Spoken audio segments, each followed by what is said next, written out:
Prologue, the book from nowhere. Not all books are written. Some are delivered. It wasn't in any catalog. No barcode. No author. No publishing house. Just a thick volume found on the dusty back shelf of a dying bookstore. Its cover was navy blue, simple. No title, no name, only a gold emblem, like a sunburst, faintly embossed in its center. It looked more like a relic than a book. I wasn't looking for anything that day. Like most of us, I was just trying to kill time. But as soon as I touched it, a strange chill ran down my arm. Not cold, exactly, more like a current. Static? Maybe, but it felt alive. The kind of sensation that makes you look over your shoulder, even when you know you're alone. I opened it, and time paused. The pages were filled with words, but not in the usual sense. The language was English, sure, but what it described, cosmic architectures, celestial hierarchies, spiritual universes, soul mechanics, felt utterly alien. And yet, something inside me stirred with recognition, as if I'd read it before. Maybe not in this life. Maybe not in this world. Somewhere between revelation and science fiction, it claimed to explain everything. The origin of a universe, the true nature of God, the meaning of life, and the destiny of the soul. No parables, no vague metaphors. This was structured, mathematical, intentional, a manual written not by humans, but by something far greater. It was called the Urantia Book. At first, I laughed. I thought I'd stumbled onto a discarded relic of some forgotten cult, or maybe the script for a low-budget sci-fi film. But as I read deeper, the laughter faded, replaced by awe, and then unease, and then a quiet, pulsing curiosity that would not leave me. Who wrote this? How did it know the things it claimed? And why, despite its sweeping scope, had no one ever told me about it? That was the beginning, but not of a story, of a descent into a mystery so vast. It makes even our most sacred beliefs feel like sandcastles at the edge of an ocean. In the chapters ahead, we will explore what this book says. We'll dissect its visions, challenge its claims, trace its connections to ancient teachings and modern mysticism. We'll compare it to the world's greatest spiritual traditions and ask whether it might, in fact, be the missing puzzle piece they were all reaching for. Whether it is divine revelation, psychological projection, or masterful myth-making, you will decide. But if you dare to follow this rabbit hole, know this: you won't be the same at the end. And maybe that's the point. I spent nights with it. At first out of intrigue, then out of compulsion. The more I read, the more it read me. There were sections I had to reread 3, 4 times, paragraphs so dense they felt encrypted. But every now and then, a sentence would break through like lightning. You are not alone. You are never alone. This world is not your origin, but your proving ground. Every soul carries within it a fragment of the eternal. It wasn't just the words. It was what stirred beneath them. The sense that this wasn't information, it was remembrance. Something older than memory. Something buried deep, waking up. The Urantia Book claimed to be the work of celestial intelligences. Not spirits. Not aliens. Not gods in the mythological sense. These were described as architects of reality, beings of incomprehensible wisdom and purpose, each fulfilling a role in an unimaginably vast cosmic structure. And Earth, Urantia, as they called it, was just one node in a network of inhabited worlds. A quarantine planet, the text said, cut off because of a rebellion, because of a fall. This was no metaphor. It spoke of a system administrator named Lucifer, not the devil of medieval imagination, but a powerful celestial being who challenged the divine order and fractured a portion of a universal network. Earth was part of the fallout, isolated from higher circuits of guidance, left to evolve on its own, in chaos and confusion. It was an idea so strange, so bold, that I couldn't shake it. Could that explain the amnesia of humanity? Our spiritual fragmentation? Our technological brilliance paired with moral blindness? What if we were a world forgotten by heaven? Not because we were unworthy, but because we had chosen independence too soon. The book didn't ask for faith. It demanded engagement. There were no threats of hell, no promises of paradise. Only this, that each of us is being guided by a thought adjuster, a divine fragment assigned to our soul. That life is not a test of obedience, but a process of ascension, and that the goal is not salvation, but fusion with divinity. It laid out an entire post-death trajectory, passing through mansion worlds, ascending through realms of increasing light and understanding, shedding ignorance and illusion like old skin. Not judged, educated, elevated, transformed. And the most radical claim? That Jesus of Nazareth was not merely a teacher, not merely divine, but a creator's son, one of many throughout the universes, who came to this planet to live a human life, not to die for our sins, but to learn what it means to be one of us, to experience suffering, love, doubt, joy, death, so he could rule justly, not from above, but from within. Is it real? That's not the question. The question is, why do we feel like we already know it's true? We've heard echoes of this before. Whispers in sacred texts, secret doctrines, near-death experiences, dreams we don't fully remember. The Urantia Book simply pulls the veil wide open. It doesn't mystify the universe. It maps it. What you're about to read is not a conclusion. It is an invitation to imagine a universe with meaning, to remember a purpose deeper than survival, to rekindle the divine fire that has never truly left us.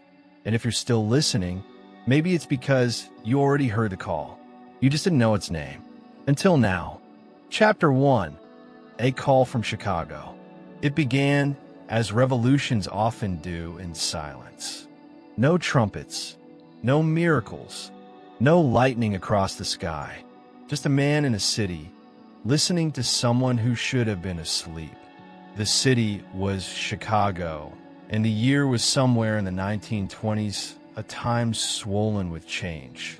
The world was reeling from war and rebuilding toward another. Jazz pulsed in smoky clubs.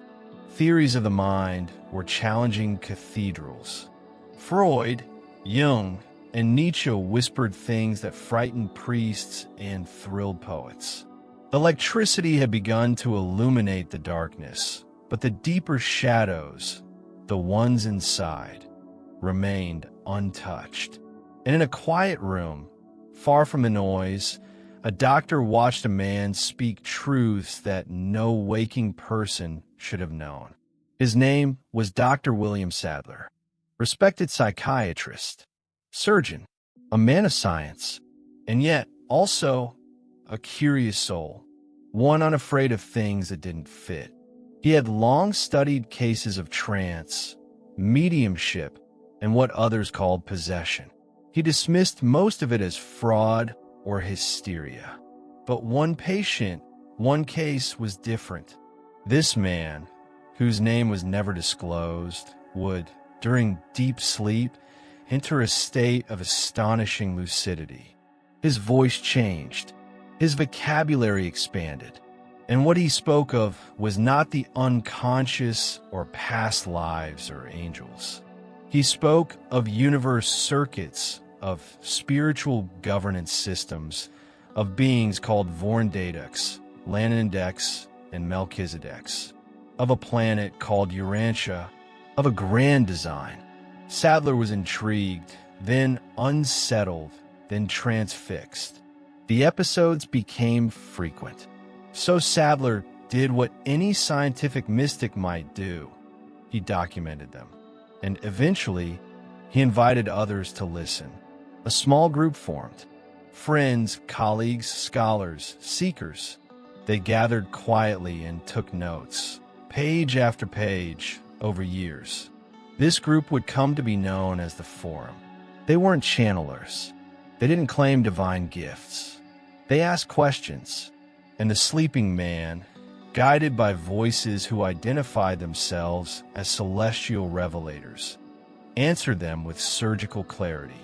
Every question, no matter how arcane or existential, was met with precision.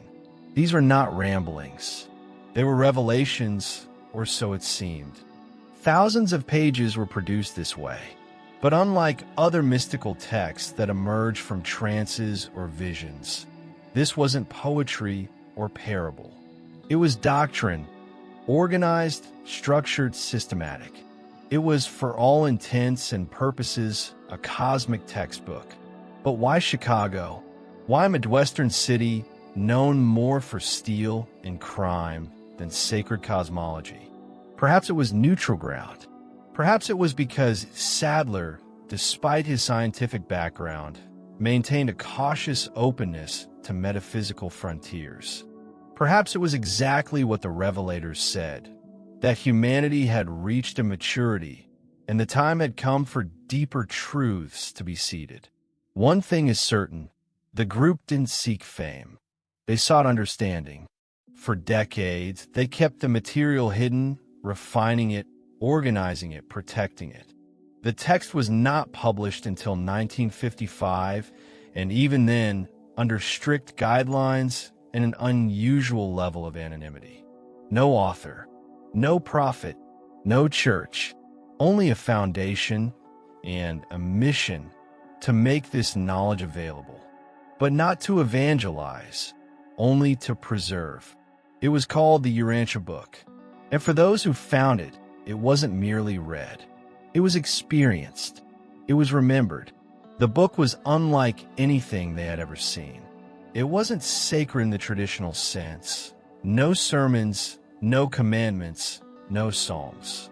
And yet, it possessed a gravity, a mathematical elegance, as if it had been written not just with wisdom, but with architecture. The final compiled manuscript was divided into 4 major parts. 1. The central and super-universes, a structural map of all creation, dimensions, domains, hierarchies, and the origin of existence itself. 2. The local universe, the section concerning our own galactic sector, its governance, and its spiritual administration. 3. The history of Urantia, Earth's cosmic identity, and its pre-human and spiritual history. 4. The life and teachings of Jesus, not just as a Messiah, but as a cosmic being on a mission of experience and sovereignty. The structure was precise, almost clinical, but the content, it was transcendent. Readers weren't just exposed to new information, they were confronted by it. The book spoke of a first source and center, a primal deity beyond gender or form, not a god of fear, but of eternal integration. It introduced layers of divinity, the eternal Son, the infinite Spirit, the Isle of Paradise, the architects of the master universe. Each name carried not dogma, but function, as though one were reading a celestial engineering manual disguised as spiritual revelation. Even seasoned theologians, mystics, and philosophers found themselves disoriented. There was no mythology, only mechanics. No tales of wrath, fire, or chosen peoples. No Eden, no burning bushes. Instead, it offered a map, and it was written as if those who had composed it knew not only the destination, but every curve of the road. And yet, there was something deeper beneath all this structure, a pulse, a kind of beauty woven into the clinical language, a whisper beneath the charts. Because what it described wasn't just the mechanics of creation. It described us, not as sinners, not as random evolutionary accidents, but as beings on a long, upward journey, ascending souls guided by inner divinity and external caretakers across a cosmic curriculum of growth. Every human, it claimed, possessed a thought adjuster, a pre-personal fragment of the first source, planted within the mind at a young age, growing in silence, guiding choices, hoping for eventual fusion. This wasn't spiritual sentimentality. It was a system, a process by which the soul matures, crosses death, awakens on another world, and continues, planet by planet, sphere by sphere, toward divine union. A blueprint of soul evolution, more intricate than any theology had ever dared to propose. The forum was stunned. Some questioned it. Others were awed, but all agreed. If it was fiction, it was the most detailed, sophisticated fiction ever composed by anonymous minds. But was it fiction? Could such an elaborate, harmonized metaphysics emerge from a single unconscious speaker and a team of note-takers? Could it have been orchestrated by Sadler himself, a brilliant hoaxer driven by philosophical ambition? Or was it what it claimed to be, a revelation presented precisely because humanity had reached a new threshold in consciousness? The forum didn't answer that question. They didn't have to. They simply continued working. For them, belief wasn't the goal. Engagement was. In private letters, forum members described the process as participating in something that felt beyond time. They didn't speak in terms of religion or prophecy, but frequency, as if reading the book tuned their minds to a higher clarity, like aligning with a forgotten cosmic channel. Some called it an awakening, others a calling, but few ever walked away unchanged. What began in a private apartment in Chicago would, decades later, ripple out into the world. Quietly, subtly, like a secret code planted in the human spirit, waiting to be triggered by those who were ready to see beyond the veil. Because this wasn't just a book. It was a key, and the door it opened had no return. The book was published quietly. No press conference, no spiritual movement, no prophet stepping into the spotlight. On October 12, 1955, the Urantia Book appeared in print, bound in dark blue with gilded edges and a cryptic emblem on the front. It bore no author's name, no endorsement by a religious institution, no promise of salvation. It was released by a newly formed organization known simply as the Urantia Foundation, headquartered at 533 Diversey Parkway, Chicago. Their mission? To preserve, protect, and disseminate the text. Not to preach it, not to commercialize it, just to keep it safe, intact, and available. For a world-changing revelation, it arrived with unnerving silence. Why such secrecy? According to those close to the foundation, the reasoning was simple: maturity. The world was not ready. The book itself claimed that revelation must be timed, not forced, that truth, when delivered too early, becomes mythology or madness. This was not a text for the masses. It was for the awakened, the seekers, the silent watchmen who had begun to suspect that the universe was far more organized and far more conscious than science or religion had ever confessed. The Foundation did not evangelize.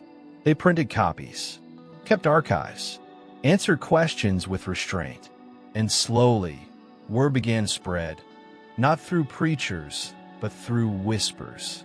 The kind of whispers that pass between people who see cracks in the sky. And yet, for decades, the book remained mostly invisible. Why? How could a document that claimed to explain the nature of God, the structure of the universe, and the destiny of the soul remain so unheard? Perhaps it was the language, scholarly, dense, metaphysical, not easily digestible, not made for headlines. Perhaps it was the lack of a human author. People are drawn to stories with faces. The Urantia Book offered only a symbol. Or perhaps Most chilling of all, it was because its claims were too vast, too real. So real, in fact, that they disrupted not only religious paradigms, but the very architecture of human self-perception. To believe this book required you to abandon the idea that life was random, that suffering was accidental, that you were powerless. And that was a terrifying freedom. But it did find its readers, quietly, profoundly. People who stumbled across it in libraries, basements, used bookstores. People drawn to its pages not by marketing, but by intuition, by the feeling that they'd been waiting for it all along. Some read and moved on. Others never looked back. Communities formed, not churches, but study groups. Circles of seekers who met to read aloud, to discuss, to explore. It was not about conversion. It was about orientation, about remembering something ancient that lived beneath the surface of waking life. And slowly, subtly, a movement without a name began to take root. To this day, the Urantia Book remains a paradox. It is revered by thousands, known by few, and dismissed by many. It defies classification. It offers no brand. It demands no temple. It fits no religious box and answers to no institutional hierarchy. It exists simply, like a star chart buried beneath layers of earth, not waiting to be believed, only to be found. What began in a quiet Chicago apartment would eventually open into a universe of unimaginable scope, a vision of creation more intricate and intimate than most could have imagined. But to understand its true impact, we must now step beyond the history of its origin and into the content itself. In the next chapter, we will lift the veil on the cosmos as presented by the Urantia Book, a living, structured universe, populated not by chance, but by intelligence. Designed not by chaos, but by order. This is where the journey truly begins. Chapter 2. The Universe as a Living System. The cosmos, according to the Urantia Book, is not a void. It is not an accidental theater of stars. It is not cold, dead matter suspended in blackness. It is alive, not metaphorically, not poetically, but truly, structurally, functionally alive, an intricately governed, purpose-driven organism, humming with intelligence, intention, and spiritual energy. We're not drifting in space. We are part of a body, a cell in a superorganism, a spark in a pattern so immense it cannot be contained by any telescope, sacred scripture, or philosophical theory. At the center of this vision lies paradise, not the Garden of Eden, nor a mystical realm of posthumous reward, but a literal, eternal nucleus around which all creation orbits. Paradise, in the language of the Urantia Book, is the absolute geographical and gravitational center of the master universe. Not a metaphor for heaven, but the core of all physical and spiritual reality. From this center radiates Havona, the central universe, a perfect creation composed of 1 billion worlds arranged in concentric circles. Havona is eternal, unchanging. It is not evolutionary like our local galaxies. It is the original design, a blueprint of perfection, inhabited by spiritual beings who have never known imperfection, sin, or rebellion. Around Havona spin the 7 super-universes, each housing billions of inhabited planets, galaxies, and spiritual administrations. These super-universes are not myths. They're systems of cosmic government. And our own home, the Milky Way, is part of the 7th super-universe, known as Orvanton. Within Orvanton lies Nebadon, our local universe.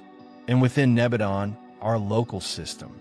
And within our local system, Urantia, Earth, a tiny, flickering node in a cosmic hierarchy of staggering complexity. If it sounds overwhelming, that's the point. The book doesn't seek to comfort. It seeks to orient.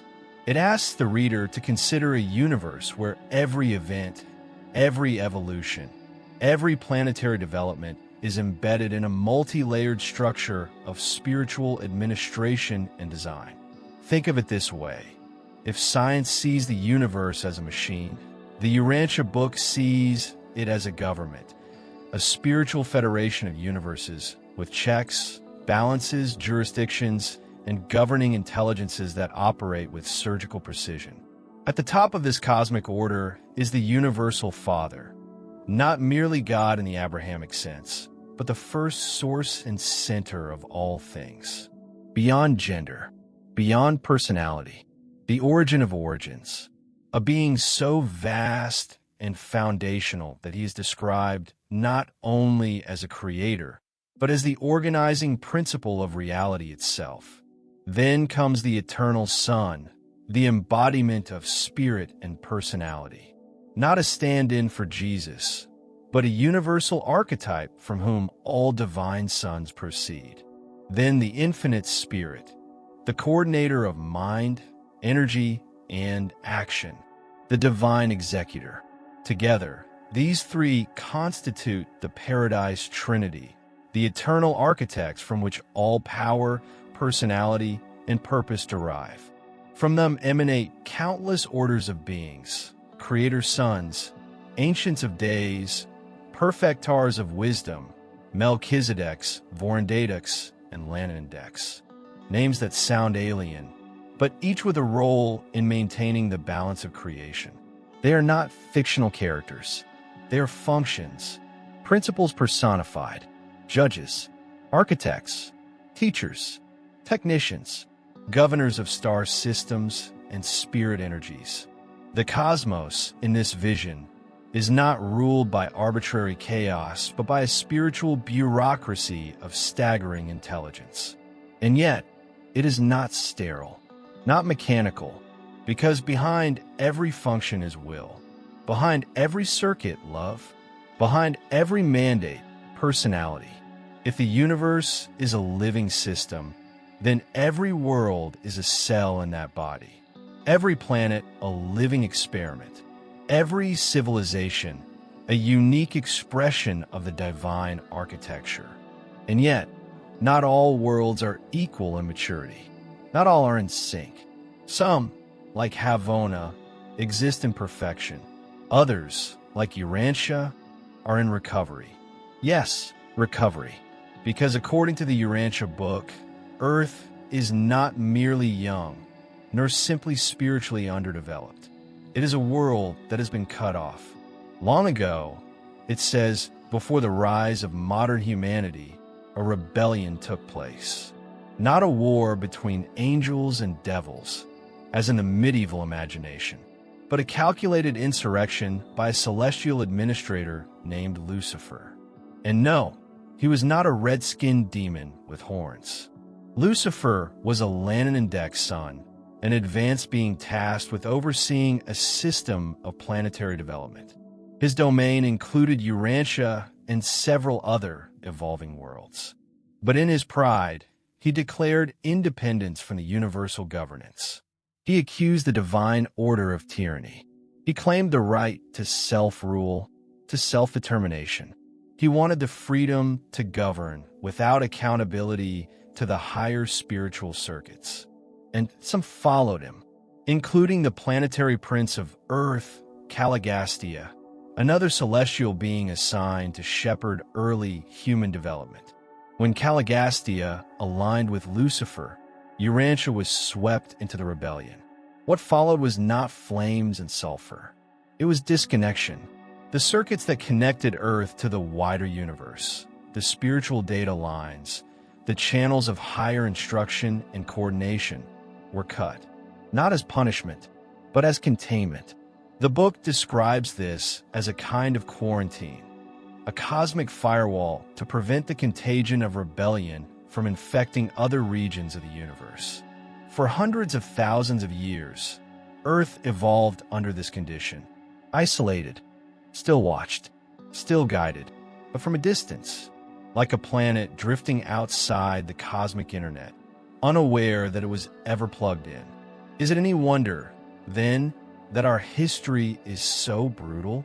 That our spiritual traditions are fragmented, contradictory, tribal? We have been, in a sense, building a cathedral in the dark, with broken tools, no blueprints, and only the flickers of memory to guide us. But here's where it becomes more than myth. The Lucifer Rebellion, according to the text, was not the end of the story. Because unlike many fallen worlds, Urantia was chosen for something else. Something unexpected. Something redemptive. Into this isolated world, the book claims, came a creator's son. Not to rule, not to conquer, but to experience. That son? Jesus of Nazareth. Not merely a prophet, not only the Son of God in the religious sense, but an actual divine administrator, incarnating not to judge humanity, but to understand it. We will explore this in full later, but for now, understand this. Urantia, despite its fall, was not abandoned. It was watched, visited, and ultimately, it became the stage for a pivotal cosmic event, the physical life of a creator's son in full human form. This act, the book implies, set in motion a long process of planetary rehabilitation, a slow, deliberate reweaving of Urantia into the spiritual circuits of the universe. We are not fully reconnected yet, but we are awakening. This idea that Earth is recovering from spiritual disconnection offers a radical reinterpretation of our modern condition. What we perceive as chaos may, in fact, be reconstruction. What feels like loneliness may be the last echo of isolation, fading. What feels like a search for God may actually be the memory of a lost connection, beginning to reestablish itself. And each one of us plays a part in that reconnection, not just as individuals, but as transmitters. Each soul that awakens helps light the grid. Each act of truth, love, and conscious growth strengthens the signal. We are not waiting to be saved. We are the restoration crew. If the universe is alive, then it must be governed. If it is structured, then there must be structure bearers. And if it is evolving with purpose, then there must be those who guide evolution, not with force, but with wisdom. The Urantia book presents a vision of reality that operates with unimaginable complexity, yet startling clarity. It describes a divine administration that functions with such precision, it makes the finest human bureaucracies look like crude stone tools. At every level of cosmic reality, from local systems to superuniverses, there are spiritual administrators, each with specific roles. This is not mythological pantheon building. These are not gods of war, love, and thunder. These are personality archetypes, spiritual intelligences, assigned to uphold law, facilitate growth, judge ethical divergence, and cultivate planetary maturity. Let's begin at the macro level. At the head of each superuniverse, like our own Orvanton, are three beings known as the Ancients of Days. They are Trinity-origin beings of absolute judgment and perfect justice. In the narrative of the Urantia book, these ancients are not metaphorical. They are real, personal entities tasked with ruling over billions of inhabited worlds, overseeing dispensational eras, administering trials of rebellion, such as the Lucifer case. They do not create, they administer, with infallibility. Beneath them are layers of associates and counselors, with names that might seem arcane, perfectars of wisdom, divine counselors, universal censors. These are not titles for worship, they are job descriptions. Each one represents a function: insight, guidance, clarification. They are the intelligence layers of a divine operating system. Closer to the planetary level, we find the Melchizedeks. These beings are perhaps the most versatile in the entire spiritual administration. They are teachers, Philosophers, emergency responders. They incarnate when necessary to stabilize spiritual collapse on troubled worlds. They're the bridge between the absolute and the personal. They do not rule, they educate. And then there are the Lannan Index, like Lucifer, administrators of local systems. They hold great autonomy. But with autonomy comes risk. Lucifer's Rebellion was a case study in what happens when spiritual authority outpaces spiritual maturity. Perhaps most stunning of all are the Creator Sons. They are not metaphors for Christ. They are literal beings, offspring of the universal Father and eternal Son, each assigned to a local universe. Jesus, known cosmically as Michael of Nebadon, is one such Creator Son. He was not unique in type. He was unique in mission. Each Creator Son must eventually incarnate in one of his worlds to experience the life of his creations firsthand. Only then does he earn full sovereign authority over his domain. This bestowal mission is the cosmic rationale for Jesus' life on earth. He did not come merely to found a religion. He came to fulfill a universal protocol, to walk the path of his lowest creation, suffer its pains, learn its joys, and earn his divine throne through empathy, not power. This changes everything. It reframes the crucifixion not as a blood sacrifice, but as a tragic misunderstanding of a far larger, benevolent cosmic event. This layered spiritual system is not cold. It is not distant. It is deeply personal. Each being, no matter how high in the hierarchy, is depicted not only as a role, but as a personality filled with purpose, compassion, and alignment to the will of the Universal Father. In this vision, no soul is forgotten, no planet is left behind, and no event, even rebellion, is wasted. Everything is part of a larger orchestration of spiritual rehabilitation. When you view the universe through this lens, everything changes. The night sky becomes a cathedral, each star a station of significance, each galaxy a domain of governance. In your own life, far from being a cosmic accident, becomes a chapter in a divine curriculum. You're not just a body of atoms. You are a student of the eternal university, accompanied by beings who know your struggles, your questions, your potential. Not because you're special, but because every soul is sacred.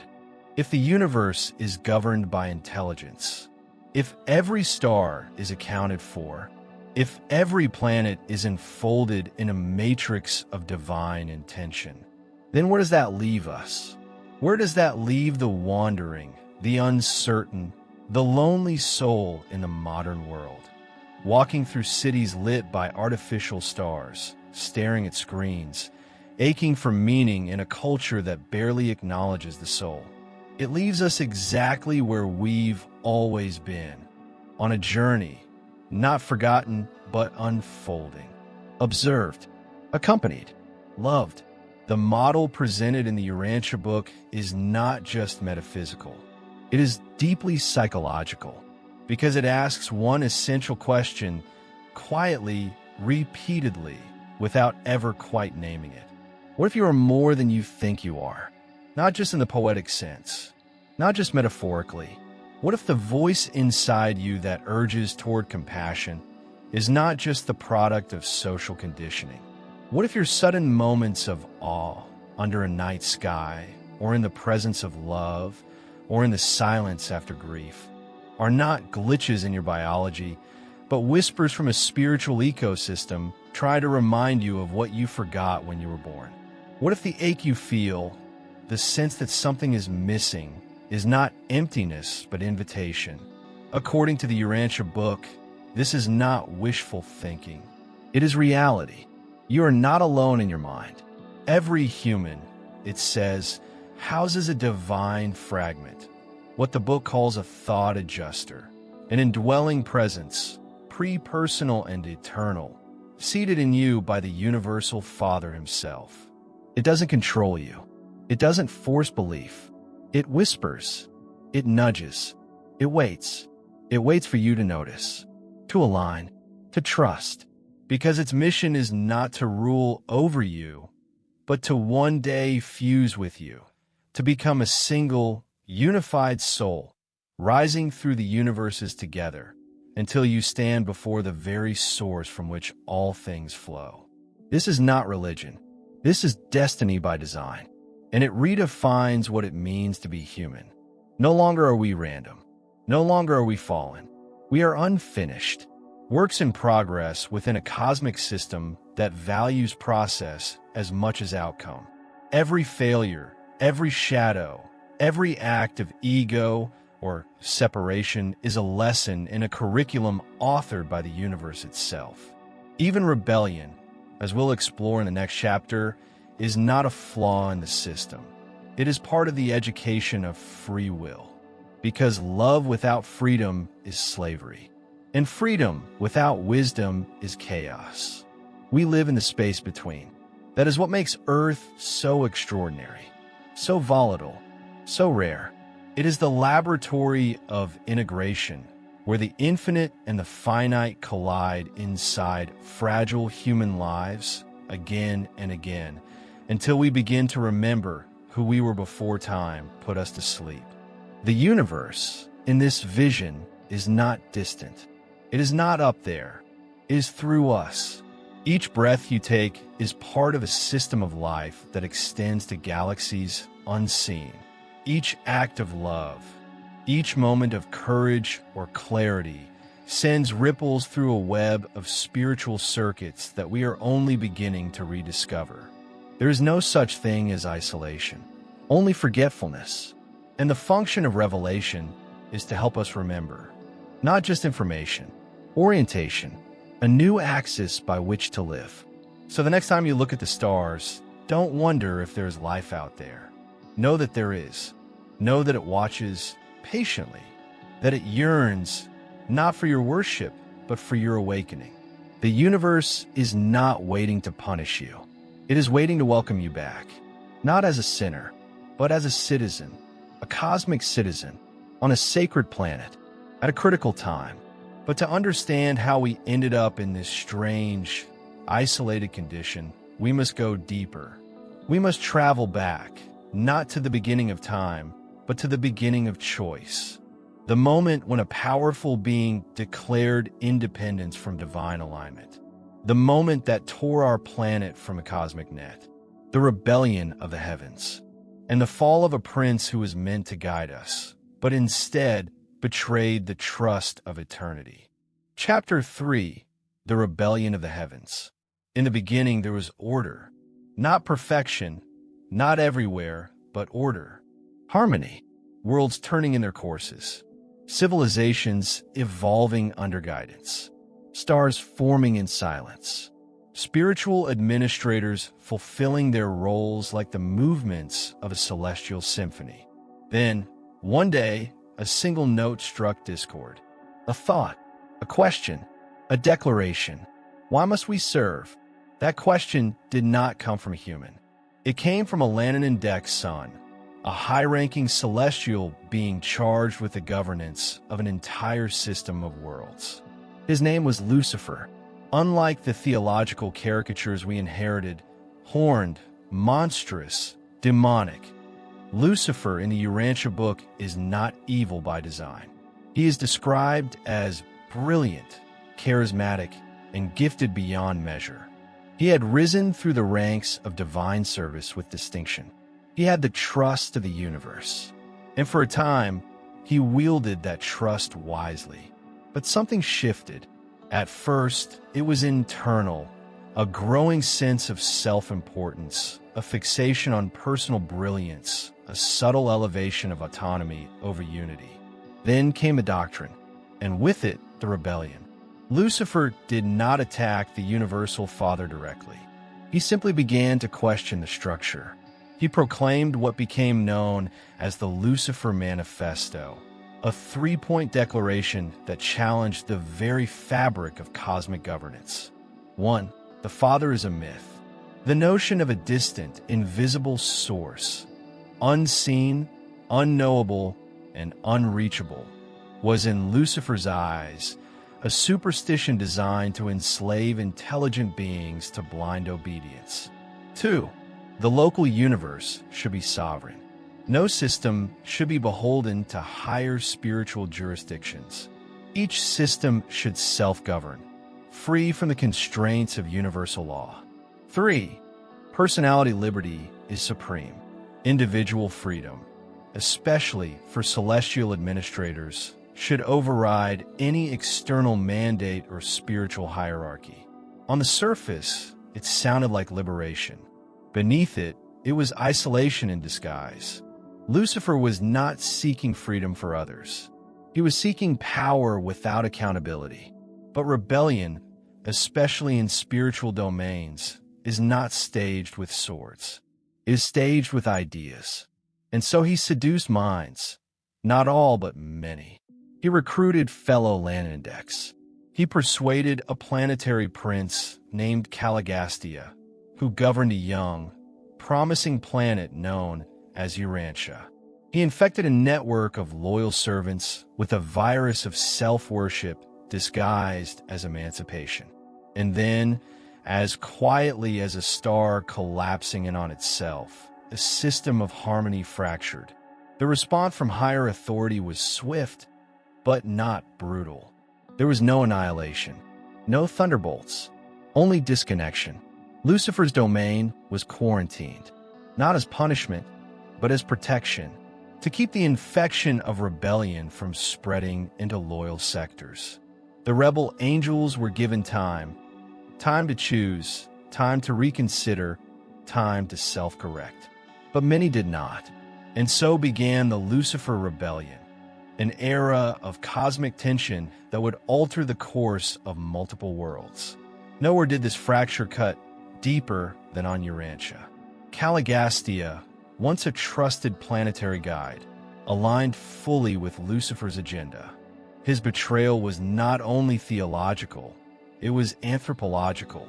He manipulated the early development of human civilization, injecting chaos into cultural evolution, fracturing spiritual unity, and encouraging systems of dominance, fear, and self-worship.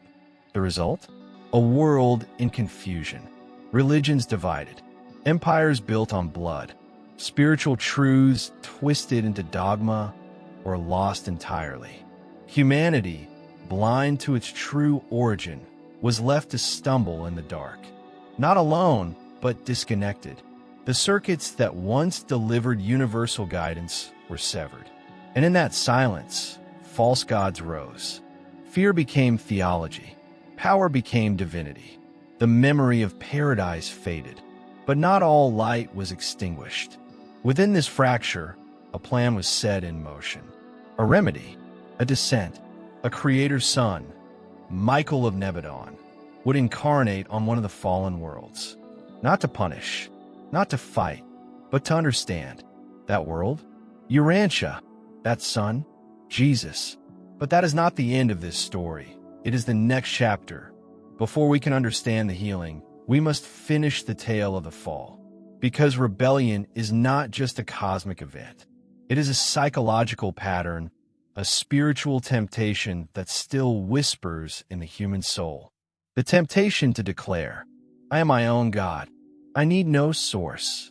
I bow to nothing but myself.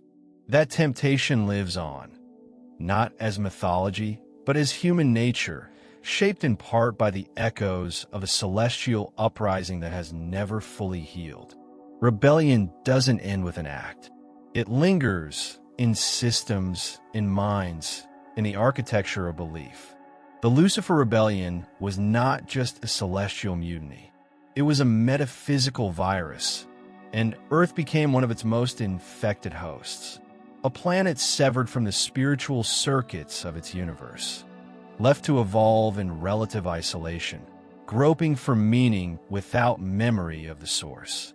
The damage, the Urantia Book claims, wasn't merely political or administrative. It was existential, and its impact was not just on celestial levels.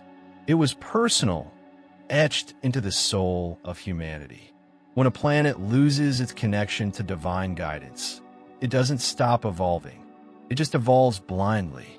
Truth doesn't disappear, it becomes distorted. Spiritual knowledge, once delivered through unified channels, begins to fragment. Religions emerge, yes, but instead of reflecting cosmic unity, they reflect cultural conflict. God becomes tribal. Doctrine becomes territorial. The universal family becomes a competition for favor. And into this vacuum of disconnected divinity, other ideas rise.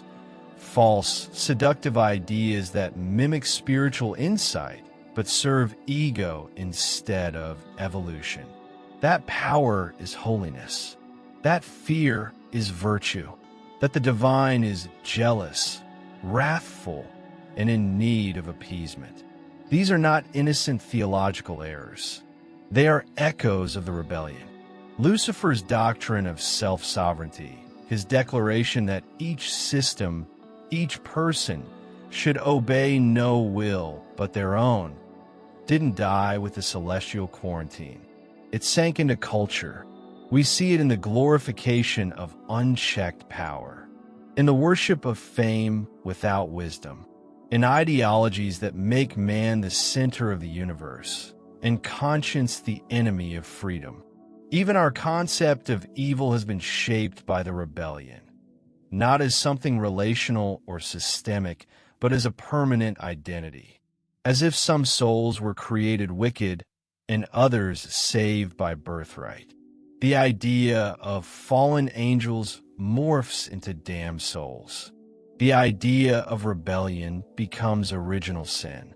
Redemption becomes a question of blood, guilt, and exclusion, not of growth and restoration. All of this is legacy. All of this, according to the Urantia Book, is misunderstanding. In the book's cosmology, rebellion is never ultimate. It is temporary, a tragic detour, not a final destination. There are no damned souls. There is no eternal torment. There are only beings, celestial and human, who have lost alignment and who are slowly, painfully being offered a way back. This is perhaps the most radical idea in the Urantia Book. Evil is not inherent. It is misalignment. Sin is not a stain. It is a step away from the circuit. And the antidote is not punishment, but reconnection. And reconnection is a process, not an event. On Earth, that process is messy, because we have been without direct spiritual governance for millennia. Imagine a school without a teacher, a city without a compass, a child without a mirror. That is Urantia, not because we are cursed, but because we were caught in the fallout of a war we never started, but that has shaped every myth we've inherited. From the ancient serpent in Eden, to the fallen angels of apocryphal texts, to the dark gods of archaic pantheons, to the fractured faces of the divine in modern theology. All of them whisper one underlying trauma. We were abandoned. We were judged. We are alone. But we are not. We never were. The rebellion may have cut us off, but it did not erase us from the registry of the universe. It did not cancel our guardians. It did not silence the thought adjusters within us who continued, even through the darkness, to nudge, to guide, to wait. We are not lost. We are in recovery, a planetary soul slowly healing. And now, the circuits are beginning to reawaken, not all at once, but in pulses, moments of insight, global shifts in consciousness, movements toward unity, peace, higher order, resurgence of interest in mystical experience over dogma, the rise of universal ethics, even amid division. These are not trends. They're symptoms of reconnection. The cosmos is not done with Urantia, and the universe sons have not abandoned their mission. But before we explore how healing begins, We must follow the rebellion to its most personal betrayal, the fall of Caligastia, Earth's own planetary prince. Not just a defector, but the very being who was supposed to nurture early humanity and instead manipulated its spiritual DNA. What happened on Urantia was more than disobedience. It was a hijacking, and to understand where we're going, we must walk through what was lost. Every inhabited world is given a guide. That guide is known as a planetary prince, a celestial being assigned by the spiritual administration of the universe to help shepherd the biological and cultural evolution of new civilizations. Not a god, not a ruler, but a kind of divine architect whose task is to uplift, stabilize, and align the emerging species toward light and unity. For Urantia, Earth, this being was Caligastia. According to the Urantia Book, Caligastia arrived on Earth nearly 500,000 years ago. He came with a staff of 100 specialized beings, known as the Planetary Prince's Staff, whose expertise ranged from agriculture and medicine to language development, ethics, and spiritual instruction. Their purpose was simple: to seed civilization, to ensure that humanity's early steps were aligned with the evolutionary plan, to help us develop, not by force, but by enlightened example. And for a time, it worked. Primitive humans began to form settlements. Language systems developed. Fire and tools were refined. And perhaps more importantly, the earliest forms of moral consciousness were sparked. It was an age of quiet potential. Then came Lucifer. When Lucifer declared rebellion, every system governor and planetary prince under his jurisdiction had a choice to make: remain aligned with the divine plan, or join the insurrection. Caligastia chose the latter. He sided with Lucifer, and in that moment, Urantia's spiritual guidance fractured. The betrayal was not a loud, violent coup. It was subtle, gradual, psychological. Caligastia did not announce himself as an enemy of God. He simply began to redefine truth, to suggest that humanity did not need spiritual oversight, that freedom from the divine was not dangerous, but liberating. He began to sow seeds of division, not just among celestial staff, but among evolving tribes. He encouraged the worship of power, the use of fear as a tool, the elevation of self above service. In time, he corrupted the very concept of deity.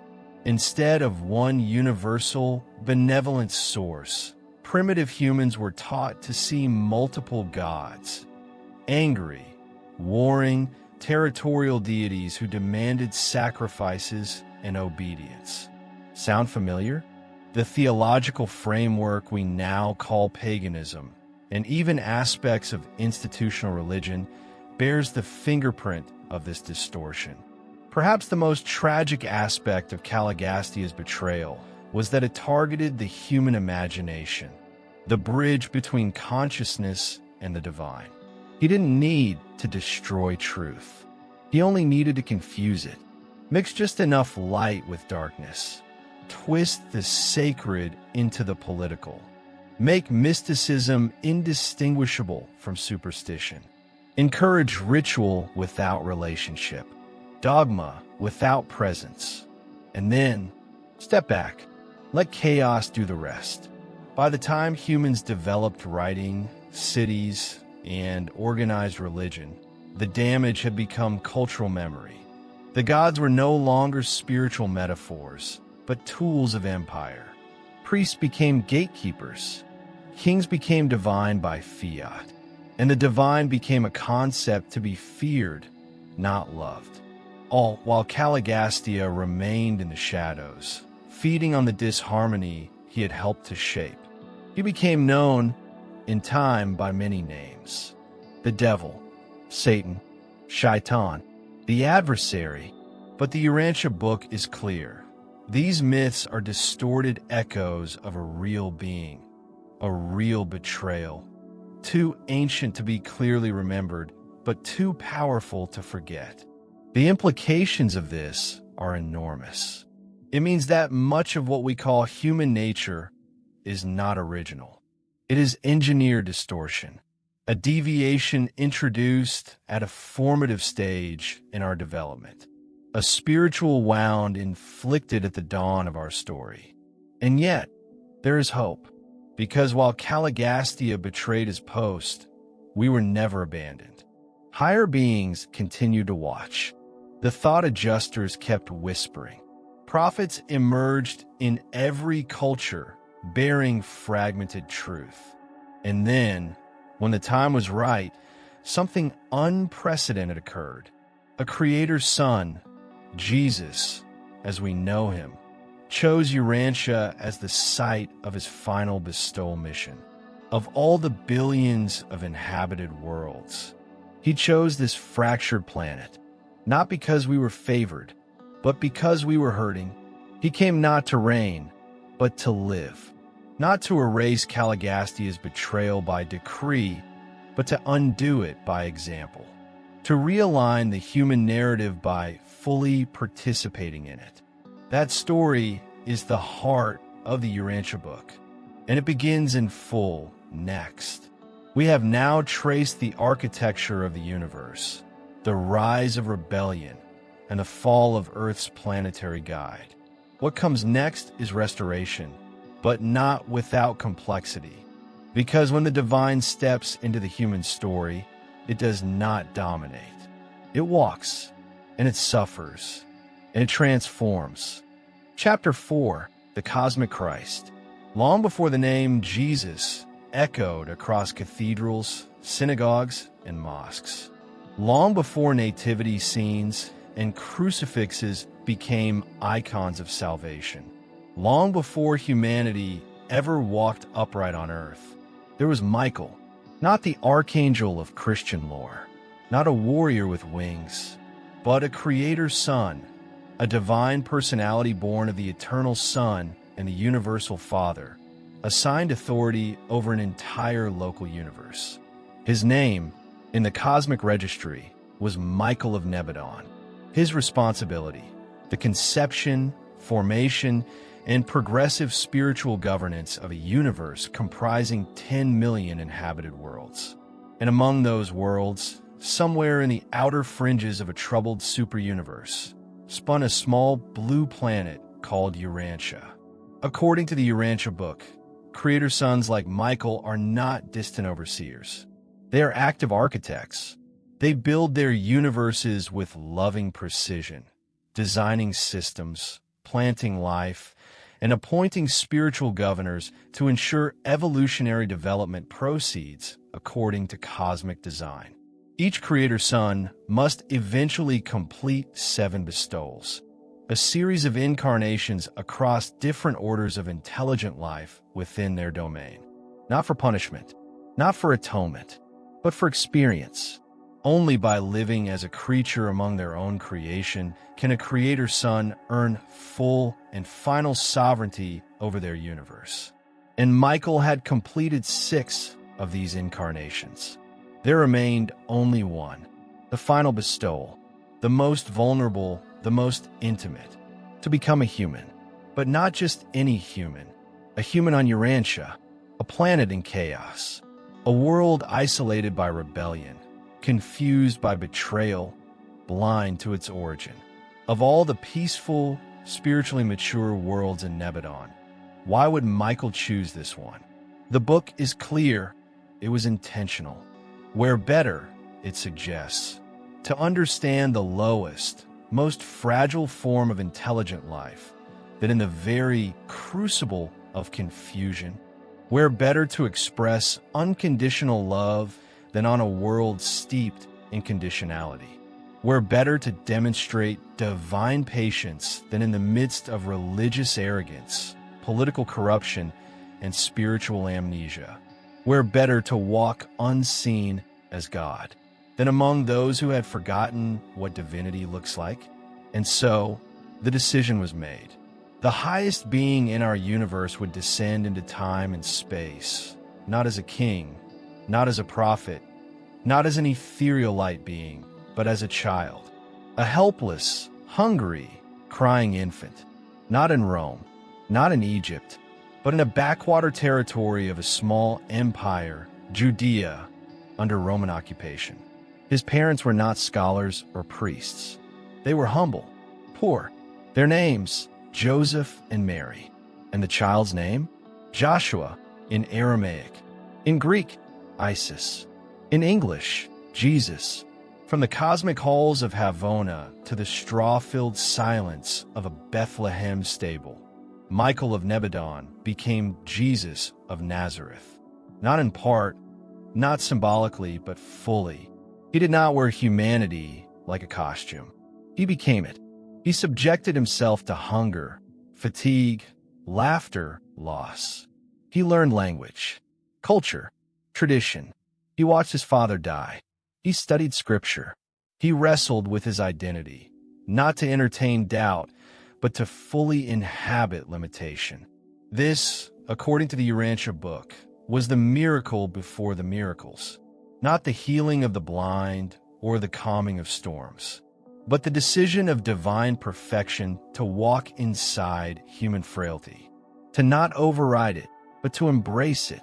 Because if God can walk as one of us, without privilege, without memory of omnipotence, then there is nothing unworthy about the human experience.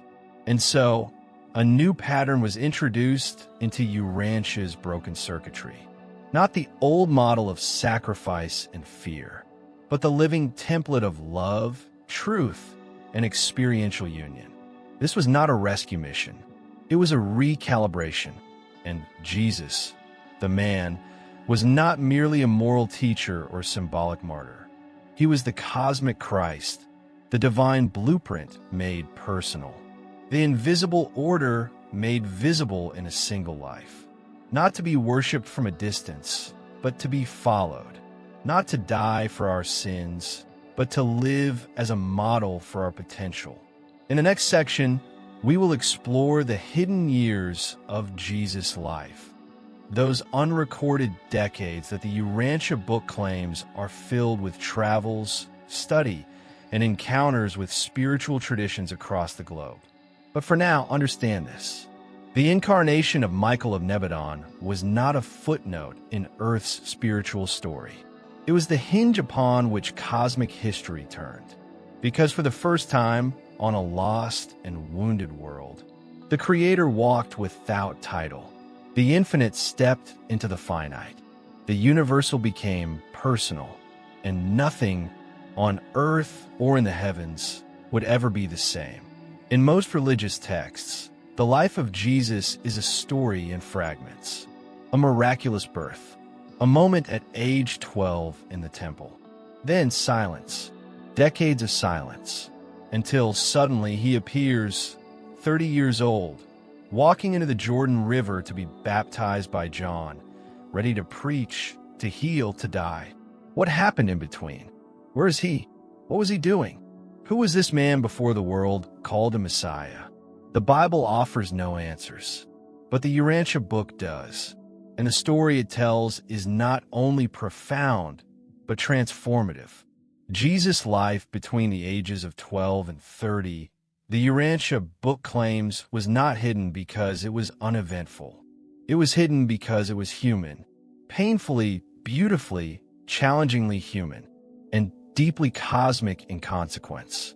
This was the phase where the infinite walked in full silence, not yet revealed, not yet recognized, not even by himself in conscious clarity. He was not performing miracles. He was learning what it meant to live. At age 14, after the death of his earthly father Joseph, Jesus became head of his household. He worked as a carpenter to support his family. He carried water, chopped wood, haggled with merchants. He grew calluses on divine hands. The book describes his internal struggle, knowing intuitively that he was not like others, but choosing to wait. Choosing not to use power. Choosing to observe. He was God learning restraint. The architect of galaxies' waiting tables. It is here, in these years of patient anonymity, that the Urantia Book proposes a new model of divinity. Not power revealed through spectacle, but power expressed through participation. Then, at age 27, Jesus began to travel. Not as a prophet, not with disciples. Alone, he journeyed through Egypt. He studied in Alexandria, absorbing ancient philosophies.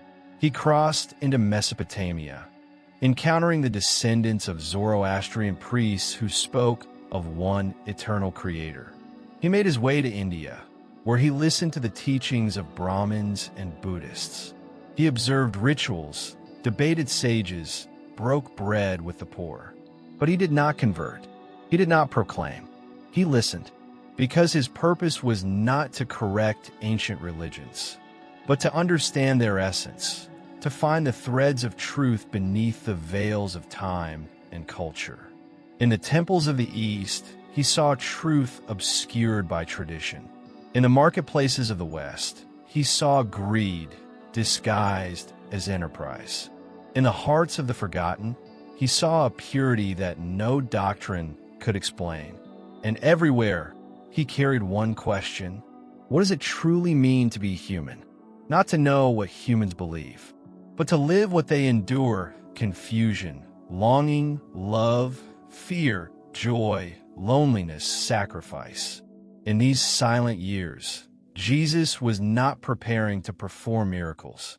He was preparing to walk beside us as one of us. Because a creator cannot truly govern what he does not intimately know. These travels shaped him, but they did not define him. He returned to Palestine with no followers, no scrolls, no institution, only clarity. Clarity that his hour had come, that the final phase of the seventh bestowal was to begin. And when he did finally step forward publicly, purposefully, he came not with fire and wrath, but with presence. A presence so aligned with universal truth that demons fled, rulers trembled, and hearts opened in recognition, even if their minds could not explain why. The Urantia Book insists that these hidden years were not just prelude. They were essential because they reveal that God's greatest power is not control. It is empathy, the humility to learn, the willingness to wait, the courage to walk alone. And in this Jesus, this traveler, this seeker, this carpenter, we find not a distant deity demanding worship, but a mirror of our own becoming. He did not live so we could escape being human. He lived so we could discover what it really means to be human through the eyes of the divine. In the next section, we will follow the opening of Jesus' public mission, his baptism, his teachings, and how the Urantia Book reinterprets the familiar gospel stories through the lens of cosmic consciousness. But before the crowds, before the miracles, before the cross, there was silence, there was searching, there was the journey of a soul who was both God and man. And in that journey, the universe itself remembered how to love. Section 3, the ministry of a universe son. When Jesus emerged from the silence of his hidden years, he did not come with thunder. He came with permission. He came with consent to be seen, to be questioned, to be known. His first public act was not a miracle. It was a ritual of humility, his baptism by John in the Jordan River. And in that moment, the Urantia Book tells us the final veil lifted. Michael of Nebadon, the Creator's Son, became fully aware in his human incarnation, not merely as Jesus the man, but as Jesus the divine sovereign who had now lived through the entire arc of creature experience. This baptism was not about repentance. It was a cosmic declaration. The mission has begun, but his mission was not to build a new religion. It was to liberate humanity from false images of God. Jesus spoke in parables, not to obscure truth, but to invite participation in it. He told stories of farmers, widows, and travelers because truth, he knew, must be lived, not memorized. He taught that the kingdom of heaven was not a location, but a state of being, not ruled by law, but by love, not enforced from above, but unfolded from within. To the poor, he offered dignity. To the powerful, he offered correction. To the broken, he offered restoration. To the rigidly religious, he offered disruption. Jesus did not attack religion itself. He attacked the distortions of religion, the obsession with ritual over transformation, the worship of rules over relationship, the idea that God must be appeased, bribed, or feared. He revealed a universal Father, not a tribal deity, not a cosmic tyrant, but a source of intimate presence and absolute love. And yet, despite the tenderness of his message, Jesus' presence was profoundly destabilizing. Why? Because he lived what he taught. He embodied a level of integrity and clarity that made people feel both exposed and seen. His miracles were not displays of divine ego. They were gestures of compassion, demonstrations of what a life aligned with the universal order could express. When he healed, he did so gently, often asking those around him not to speak of it. He wasn't building a brand. He was reminding us what we had forgotten. That spirit is not something distant. It is the default state of reality when fear is removed. And yet, fear persisted. Among those in power, fear that their control was weakening. Among the devout, fear that their doctrines were unraveling. Among the crowds, fear of change, even when it tasted like freedom. This fear grew, and slowly, the most divine presence to ever walk the earth became the most misunderstood. But perhaps this was part of the plan. For Jesus had not come to be accepted. He had come to be known, truly known. And true knowing cannot occur through worship alone. It must occur through relationship, even through conflict, betrayal, and loss. The Urantia Book explains that Jesus' public life was not simply a string of teachings. It was the living demonstration of the divine pattern. Every interaction, whether with a leper, a child, a tax collector, or a Pharisee, was an act of revelation, not just about God, but about what humans are capable of becoming. He did not demand repentance through shame. He invited change through love. He did not claim ownership of truth. He pointed to it, then walked it. And when he spoke of the Father, he did not speak of distance. He spoke of oneness. The Father and I are one, he said, not as an exclusive boast, but as a template, a model of divine integration offered to all. To the world, this sounded blasphemous. To the universe, it was music, because finally, in full view of time and space, the Creator's Son was not just preaching the truth. He was being it. In the next and final section of this chapter, we will explore the final days of Jesus' earthly life. Not simply the cross, but the cosmic implications of how he died, why he forgave, and what the Urantia Book says about the resurrection, not as a magic act, but a reaffirmation of eternal order. But for now, know this: Jesus was not a founder of faith.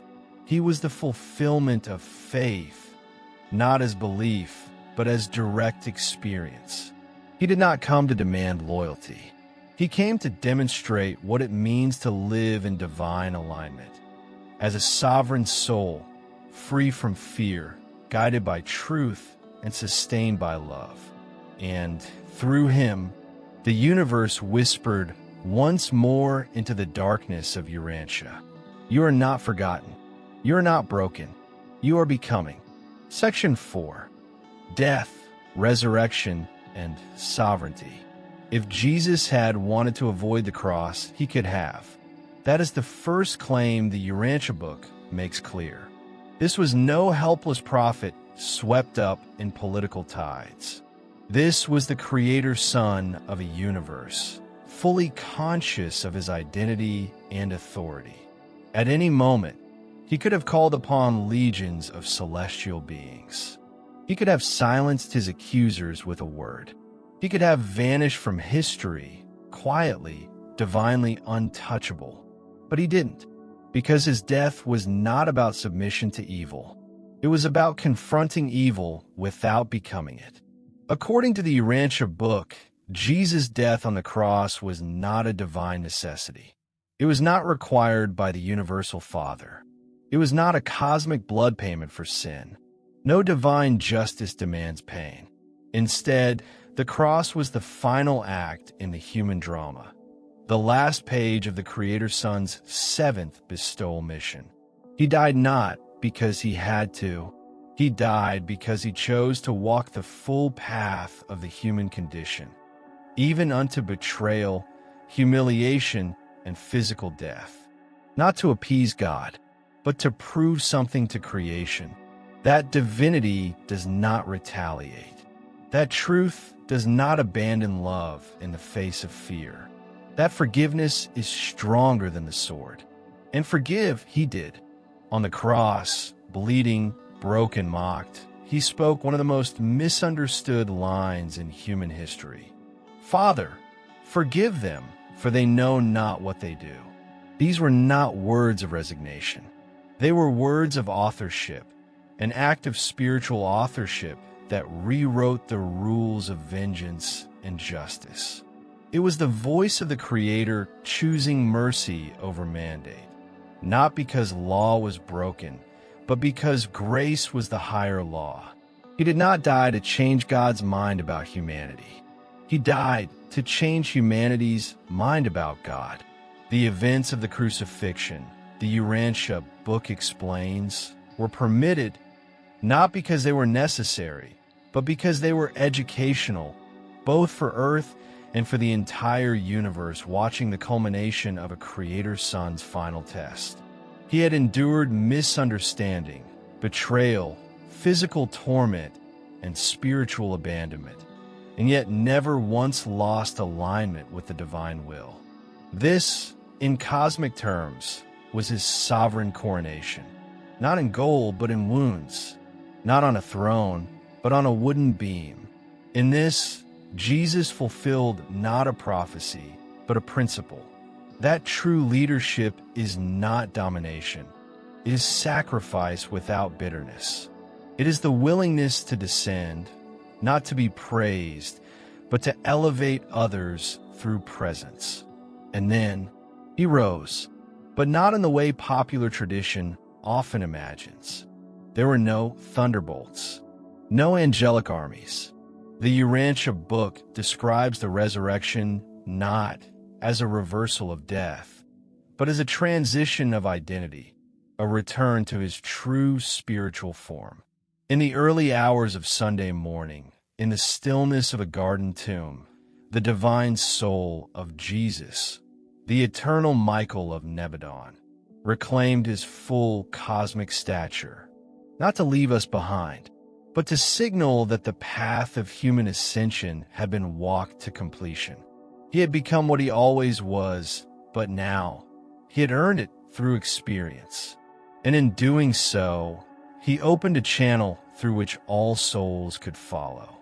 The resurrection, then, is not a supernatural exception. It is a preview of destiny, a demonstration that death is not the end, that the body is not the self, that the soul, aligned with truth, is indestructible. He appeared to many, not as a ghost, not as a hallucination, but as a new kind of being, the synthesis of time and eternity, of humanity and divinity, in a form recognizable to those who had walked with him. He spoke not of vengeance, not of revolution, but of peace, of mission, of continuation. And then he left, not because his work was finished, but because ours had begun. He ascended not to escape, but to return to his place as sovereign of Nebadon, not just as a creator son, but now as a creator father, having walked among his creation, having lived, suffered, died, and transcended. This is the Christ of the Urantia Book, not a savior in the conventional sense, but a pattern, a living map, a cosmic elder brother, showing what is possible when the divine spark within us is fully kindled. He does not demand worship. He invites participation. He does not save through blood. He liberates through example. He is not the end of your journey. He is the beginning of remembrance. And now, as the circuits slowly reconnect, as Urantia begins to reawaken to its spiritual destiny, the question remains, will we follow the model he lived, or will we repeat the rebellion he came to repair? The choice, as it always has been, is ours. But the path has already been walked. Chapter 5, The Journey of the Soul. Death, in most of the world's religions, is the great divide, the final gate, the judgment moment, the reckoning. But according to the Urantia Book, death is none of these things. It is not a punishment. It is not an escape. It is not a reward or an end. It is a transition, and not just into the next world, but into a carefully orchestrated phase of spiritual growth that begins the moment the material mind can no longer sustain life. The lights go out here, and they turn on elsewhere. The moment of death, the Urantia Book says, is not an ending, but a release, the separation of the mortal consciousness from the physical mechanism of the body. But the soul, if it has evolved even the slightest sense of spiritual identity, of moral decision, truth recognition, and Godward longing, is preserved. Not as a ghost, not as a memory, but as a continuing personality temporarily held in trust by a divine force the book calls the thought adjuster. The thought adjuster, your divine fragment, remains with you, even through death. It safeguards your essence, your values, your experience, your identity. You're not erased. You're stored in light. Then when the resurrection call comes, and it always does, you awaken. Not in heaven, not in some ethereal cloud city, but on a mansion world, one of several specially designed transitional spheres that orbit the system headquarters planet, a place of learning, of healing, of transformation. These mansion worlds are not metaphors. They are real, vast, organized, and administered by spiritual beings whose sole purpose is to facilitate the growth of ascending souls. The first world, often called Mansion World Number 1, is where most mortals from planets like Urantia awaken after death. Here, the shock of transition is met with orientation. Souls are greeted not by judges, but by guides. Not by angels with trumpets, but by teachers, recorders, and caretakers who explain where you are, what has happened, and what comes next. You're given time to remember, to reflect, to heal. There is no fear here, only the beginning of cosmic education. This is not a static paradise. It is a school. Each mansion world is a level of transformation. You grow from one to the next, not as a reward, but as a natural unfolding of your spirit capacity. You are still you, your memory, your character, your personality. But slowly, piece by piece, you are unburdened of falsehood, ego distortion, fear, and material dependency. You are not punished. You are perfected through experience, effort, and continued choice. Because the universe does not save you by decree. It invites you to become who you were always meant to be. And you are not alone.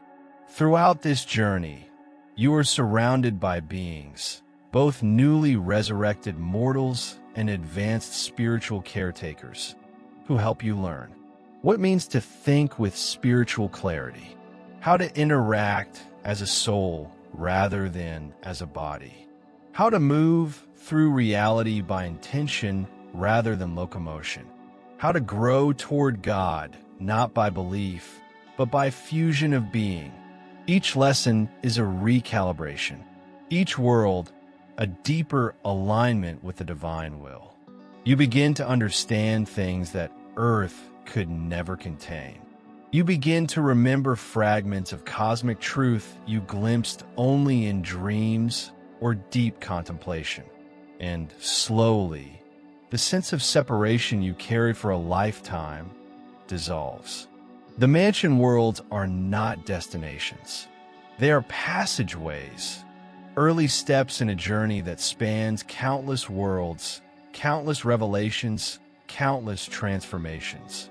From here, the soul continues upward, through the Urantia spheres, dimensions of intermediate reality between matter and spirit, to the constellation training worlds, to the universe headquarters worlds, and eventually toward the super universe. And one day, perhaps in what would feel like 1,000,000 years to us, to Havona, to Paradise, to God, not as worshippers, but as participants in the divine totality. But it begins here, with death, with transition, with the surrender of the temporary, and the awakening into the eternal classroom of the cosmos. And what the Urantia Book insists, over and over again, is that no soul who seeks truth, who hungers for goodness, who longs for God, is ever lost. All such souls are met, received, and guided. Even those who die confused, even those who never knew the name of God, even those who failed again and again. The universe is not a place of condemnation. It is a place of completion. In the next section, we will travel deeper into this journey. The Urantia life, the fusion of soul and adjuster, and the evolutionary path toward perfection. But never forget, what lies beyond death is not mystery. It is not silence. It is homecoming. Section 2, Fusion and the Urantia Path. The mansion worlds are only the beginning. They are the soul's awakening, not its ascension. Once the resurrected being stabilizes in identity and purpose, a new phase begins, a realm the Urantia Book calls the Urantia experience. The term Urantia refers to a transitional level of reality, neither purely material nor fully spiritual. It is a bridge between the flesh and the divine, a place where evolving souls continue their education, purification, and preparation for true spiritual life. Here, the soul is clothed in Urantia form, a radiant structure composed of refined energy, vibrant with intelligence, still recognizable, but unshackled by mortality. You still feel, you still think, but now you begin to perceive spiritually. Reality becomes more alive, not less. Color deepens. Sound becomes essence. Communication occurs through vibration, through direct understanding, mind to mind, soul to soul. As the soul progresses, it is mentored by entire hierarchies of guides, celestial instructors whose only mission is to assist you in becoming fully real.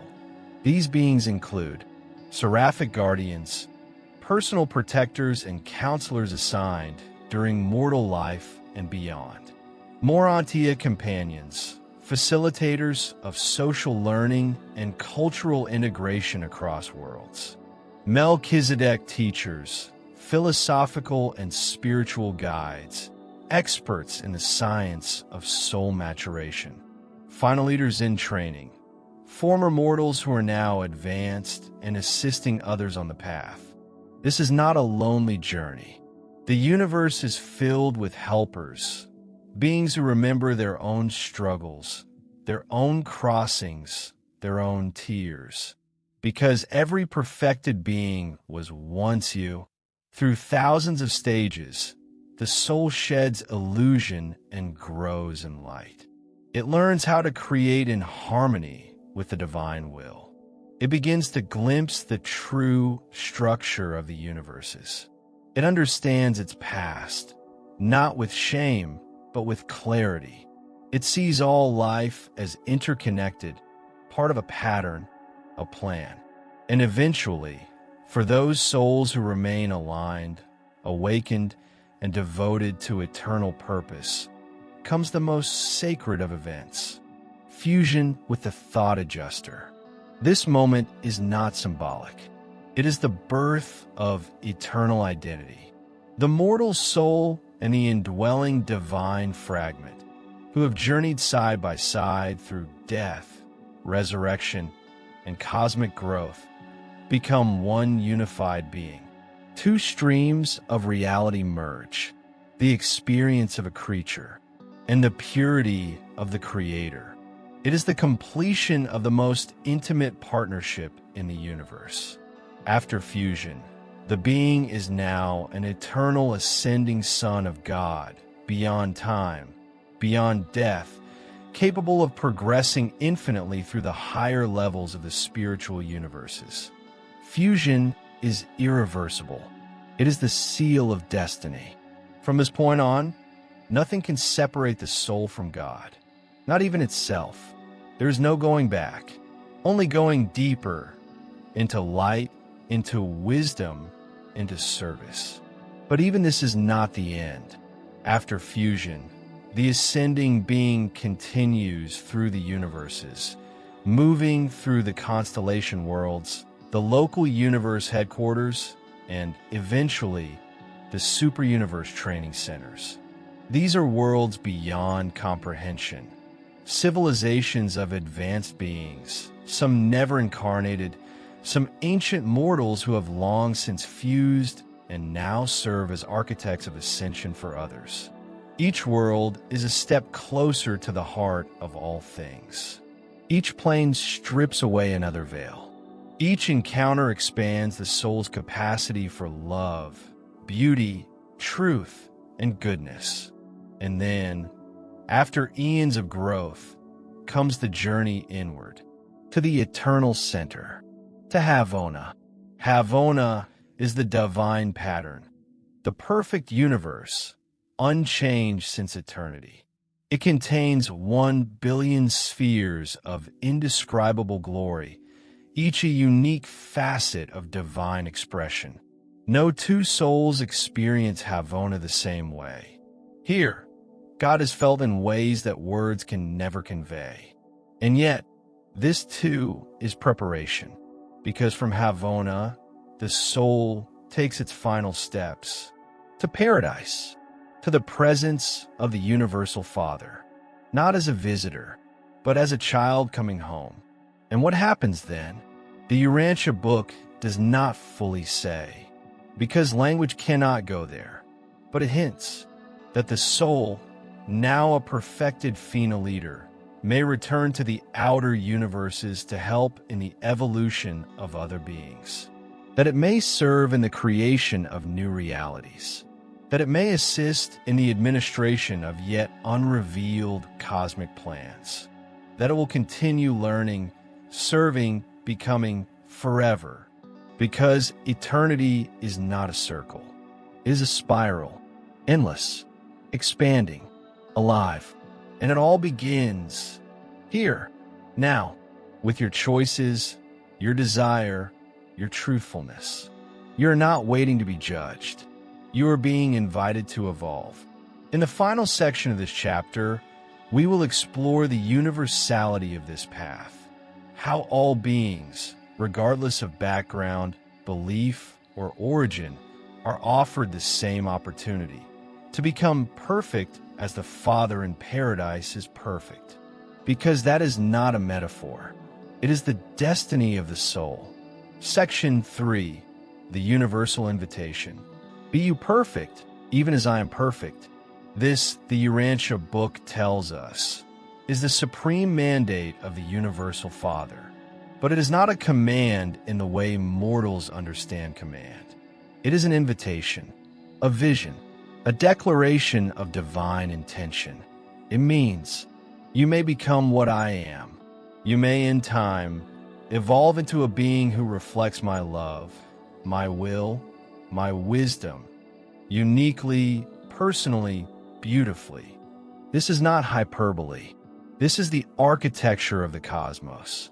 In many religious traditions, the divine is set apart, distant, unreachable, veiled in holiness. God is high, man is low. Perfection belongs to the Creator. Imperfection defines the creature. But the Urantia Book shatters this hierarchy, not by denying God's transcendence, but by revealing the astonishing truth that God desires to share himself with his creation, not just as a presence, not just as a teacher, but as a partner. Every soul, regardless of what world it is born on, regardless of the evolutionary stage of that planet, regardless of culture, language, or creed, is invited to begin the journey inward, toward union with the Universal Father. God is no respecter of persons. The book says, echoing a truth older than Scripture, all souls are equal in divine potential. This means that no one is excluded, not the unbeliever, not the skeptic, not the one who stumbled, not the one who never heard the name of Jesus or the Father or paradise, not even those who were misled, confused, or ignorant. The only condition for survival, the book insists, is a sincere desire to know truth, to do good, and to seek meaning beyond self. The soul does not need theological precision. It needs spiritual orientation. What matters most is not belief, but the direction of the heart. This redefines salvation. Salvation, in the Urantia Book, is not an event. It is a process, a cooperation between the mortal will and the divine adjuster, a sustained relationship of trust, choice, and transformation. You are not saved by accepting a doctrine. You are saved by your desire to become real and your willingness to grow toward the source of all reality. Each step you take toward beauty, toward justice, toward compassion is a step on the ascension path, even when taken in the dark, even when you don't know you're walking it. And what of those who turn away? Those who reject all good? Who deny truth repeatedly, willfully, eternally? The Urantia Book does not preach eternal torment. There is no hell, no lake of fire, no sadistic punishment, but there is a consequence. Persistent, final rejection of divine reality results not in damnation, but in dissolution. The soul that refuses growth, refuses love, refuses the adjuster, eventually ceases to exist, not as punishment, but as the natural outcome of spiritual inertia. What the Father does not will to preserve simply ceases to be. This is the ultimate form of justice, self-determined extinction. Not cruel, but merciful. The universe does not force survival on the unwilling. But for the vast majority of souls, even broken, confused, or rebellious ones, the path remains open. Because love does not give up easily, and the adjuster does not abandon unless abandoned. There is no elitism in the divine economy. There are no chosen people, only choosing people. There are no second-class citizens of the cosmos. There are only souls in different stages of awakening. What matters is not where you start, but where you are aiming. A mystic in a Himalayan cave, a mother raising children in a crowded village, a scientist decoding the patterns of reality, a prisoner finding light in solitude, a child asking questions no one else hears. Each is a candidate for ascension. Each carries the spark. Each is being watched, guided, accompanied. And perhaps most moving of all, The Urantia Book reveals that even celestial beings, those created in light without physical bodies, learn from ascending mortals. Because mortals know struggle, they know fear, they know the battle to choose truth against inertia, to choose love against pain. When a human soul fuses with its adjuster, it becomes a phenol eater, a being so perfected, so experienced, so fully integrated with the divine that it becomes an asset to the universe itself. You're not just saved for your own sake. You are saved to become a co-creator of eternity. This is the end game, not worship, not reward, participation, and it all begins with one simple truth. You are invited, not because you're holy, not because you're right, not because you're special, but because you're a child of the infinite, and the universe is designed for your growth. The path to perfection is long, but it is yours, and you never walk it alone. Chapter 6, Architects of the Invisible. If the universe is a vast organism, then someone must coordinate its functions. Planets evolve, stars are born, beings awaken, civilizations rise, fall, and rise again. New life emerges, and with it, new challenges, new potential, new destinies. All of this, billions of galaxies, trillions of worlds, is not left to chance. It is governed, not through automation, not by algorithm, but by personalities, beings of light, intelligence, and devotion who work tirelessly to keep the divine pattern flowing. The Urantia Book reveals a complex and elegant system of universal administration. Every star system, every planet, every spiritual decision, all of it is accounted for, not in surveillance, but in divine stewardship. At the heart of this invisible architecture are three extraordinary orders of beings. 1. The Melchizedeks, teachers and philosophers of the cosmos. 2. The Vorendadics, constellation fathers and ethical overseers. 3. The Lananandeks, system rulers and planetary guides. Each of these orders is unique in origin, purpose, and personality. Together, they form a living scaffolding that holds the evolutionary universe in place, supporting, educating, correcting, and guiding both individual souls and entire worlds. The Melchizedeks, divine educators. The Melchizedeks are one of the most extraordinary orders in the local universe. Created by the Creator Son and the Divine Minister, the local universe Mother Spirit. These beings are self-governing and uniquely versatile. They function as philosophers, scientists, crisis managers, spiritual diagnosticians, emergency planetary administrators. When a planet veers dangerously off course, when truth collapses or civilization falters, it is often a Melchizedek who intervenes. They are not tyrants or saviors. They do not impose. They teach. Truth cannot be forced, they say, but it can be illuminated. They operate with stunning compassion and precision. Their knowledge is experiential, not theoretical. They do not live apart from creation. They immerse themselves in it. Indeed, the Urantia Book tells of one Melchizedek, Mashavina, who incarnated on earth long before Jesus, during a time of deep spiritual confusion. He appeared in Salem, near present-day Jerusalem, taught the concept of the one God, and prepared humanity for the eventual arrival of the Christ. The Vorendadics, constellation fathers. If the Melchizedeks are the universe's teachers, the Vorendadics are its governors.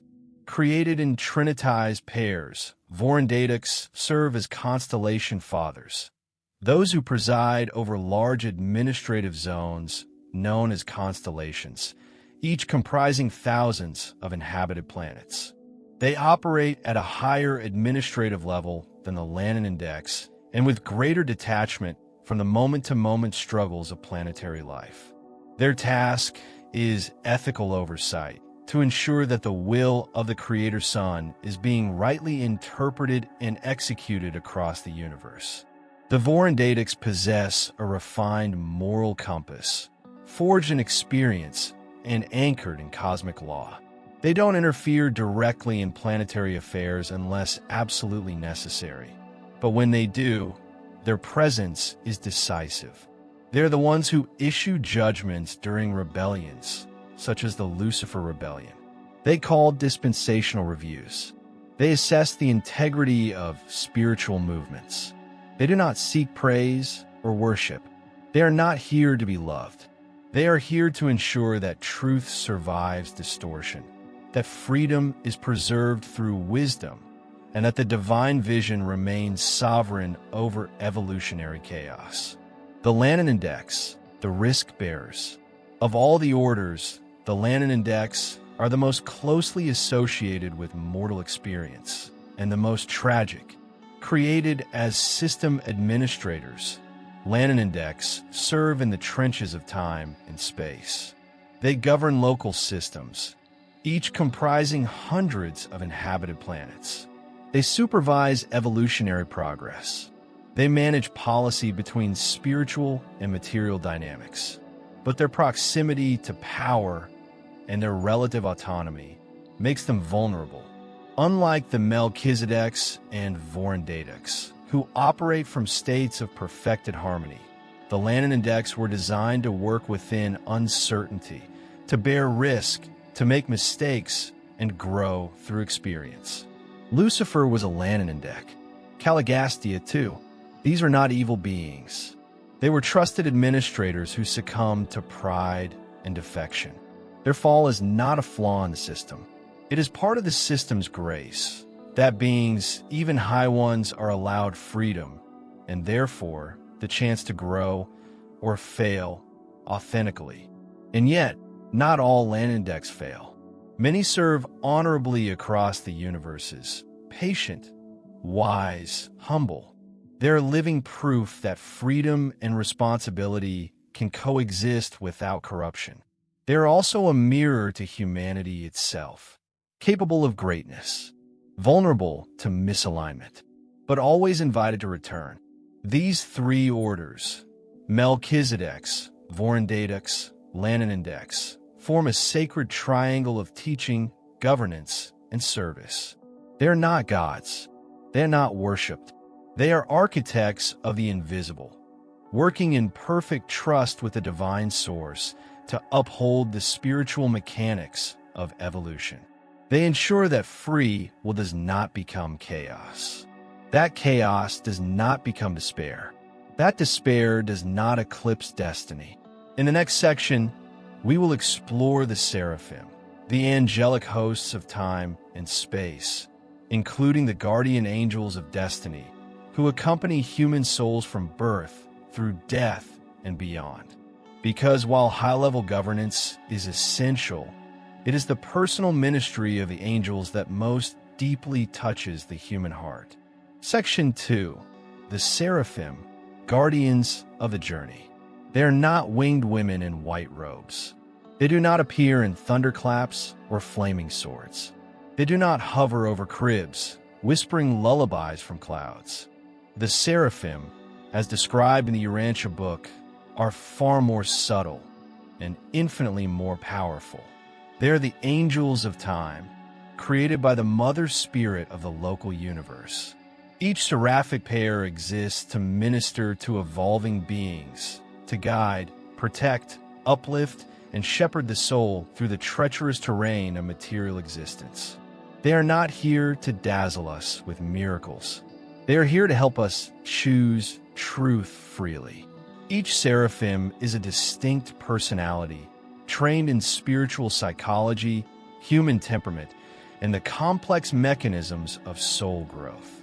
Their primary task is not to intervene, but to influence gently and without force the moral and spiritual decisions of evolving mortals. There are many orders of seraphim, each serving in unique functions across the universe. Guardian Seraphim, our closest companions. Progress Seraphim, catalysts of cultural evolution. Planetary helpers, caretakers of worlds. Transitional seraphim, ministers of death and resurrection. Ascending evangelists, guides for those seeking the divine. Judgment assistants, recorders of spiritual decisions. Supreme seraphim, high counselors to planetary administrators. Each one operates in perfect trust with the Creator Son and the Mother Spirit. Each one works in the shadows of choice, not to impose, but to illuminate. Your guardian of destiny. Among all the seraphim, the most intimate role is that of the guardian angel, or, more precisely, the guardian of destiny. These seraphim are personally assigned to mortal souls when certain criteria are met, typically when a person makes their first moral decision, demonstrating the capacity for eternal survival. From that moment forward, the guardian walks beside the soul, not as a voice in the ear, but as a silent influence on thought, feeling, and intuition. They cannot override will. They cannot prevent suffering, but they can nudge. They can warn. They can inspire at the edge of thought. Their mission is to prepare the soul for fusion with a thought adjuster, to assist in coordinating human experience in ways that maximize spiritual growth. They operate within the bounds of freedom, and their greatest triumphs are often invisible. You may have felt them. The impulse to kindness you couldn't explain, the insight that saved you from a wrong path, the clarity that arose from nowhere in the midst of despair. These are not always your thoughts alone. Sometimes they're seraphic impressions filtered through your own personality, companions in the afterlife. When death comes, seraphim do not leave us. They accompany the soul through transition, working with the thought adjuster and universe administrators to preserve identity and prepare for resurrection. They carry the soul's character matrix, your personality record, your moral decisions, your intentions, and growth to the mansion worlds, where you are reassembled in Urantia form. And often, they remain with you after resurrection, especially if fusion has not yet occurred. Their task does not end at death. It deepens, because in Urantia life, the soul becomes more teachable, and the seraphim now operate with full transparency as mentors, companions, and friends. You meet them. You walk with them. You understand how much they did that you never saw. Seraphim and the destiny of civilizations. Beyond individual ministry, many seraphim orders guide the evolution of culture, technology, religion, and ethics on planetary scales. Progress seraphim work to uplift societies toward justice, harmony, and unity. Planetary helpers coordinate spiritual impulses across generations. Angels of enlightenment inspire artists, philosophers, scientists, and statesmen to pursue truth and higher values. They do not enforce global movements. They seed them through ideas, dreams, intuition, synchronicity. Great awakenings in history often follow long campaigns of seraphic preparation. From the flowering of Athenian democracy to the peaceful teachings of Gautama Buddha, from the explosion of scientific thought and enlightenment to the subtle spiritual revolutions of the modern age, seraphim are there, unseen, unheard, but always guiding the ark. And yet, they are not to be worshipped. They are not intermediaries to God. They are our elder sisters in spirit, servants of the divine, working tirelessly to elevate our perception, expand our love, and ignite our potential. They do not require our belief to operate, but they cherish our awareness because awareness allows cooperation. When you listen deeply, when you live with moral intention, when you cultivate the stillness to hear the whisper behind thought, you are not alone. You are collaborating. You are working with the very beings whose lives are devoted to your evolution. In the next section, we will explore the Supreme Seraphim, the rare and exalted order who serve directly alongside the Ancients of Days in the administration of super-universe justice, and how even the highest angelic beings remain students of love and truth. Because in the universe of universes, service is never beneath the great. It is the measure of the divine. Section 3. The Supreme Seraphim and the Justice of Light. Above the realms of personal guardianship, beyond the councils of planetary education and angelic companionship, there exist the courts of cosmic justice. And within these sacred arenas, not governed by wrath, but by perfect knowledge and compassion, work the Supreme Seraphim. These are not ordinary angels. They are the finest spiritual ministers of the entire super-universe. Exquisitely wise, immeasurably patient, they operate side by side with the Ancients of Days, the triune rulers of each of the 7 super-universes. The work of the Supreme Seraphim is not to punish, but to discern, not to enforce, but to align. They function at the intersection of law, mercy, intention, and destiny. Their office is not divine vengeance, but eternal justice, justice that is educational, restorative, and above all, truth-aligned. In the economies of time and space, where trillions of will-endowed beings make moral decisions across billions of planets, justice cannot be automated. It must be personal. Every soul matters. Every choice echoes. Every rebellion, every noble act, every betrayal, every act of forgiveness is recorded not just in history, but in spiritual energy. The Supreme Seraphim ensure that these echoes are not lost, that justice unfolds not as retribution, but as universal balance, where truth corrects distortion and the dignity of free will is never violated. They administer dispensational adjudication, the review of planetary cycles and soul trajectories across ages. They supervise post-mortal hearings, where souls who have experienced unclear spiritual outcomes are lovingly evaluated. They work closely with the recorders, the censors, and the divine counselors to form judgments that always reflect the intent of the soul, not just the letter of the act. What does this mean for us? It means you're not judged by isolated mistakes. You are understood in context. Your trauma, your ignorance, your courage, your hesitation, your growth, your regrets. Your story is known completely, not in surveillance, but in sacred memory. Every moral choice you've made, especially the difficult ones, the ones made without applause or reward, matters to the Supreme Seraphim. They are not bureaucrats.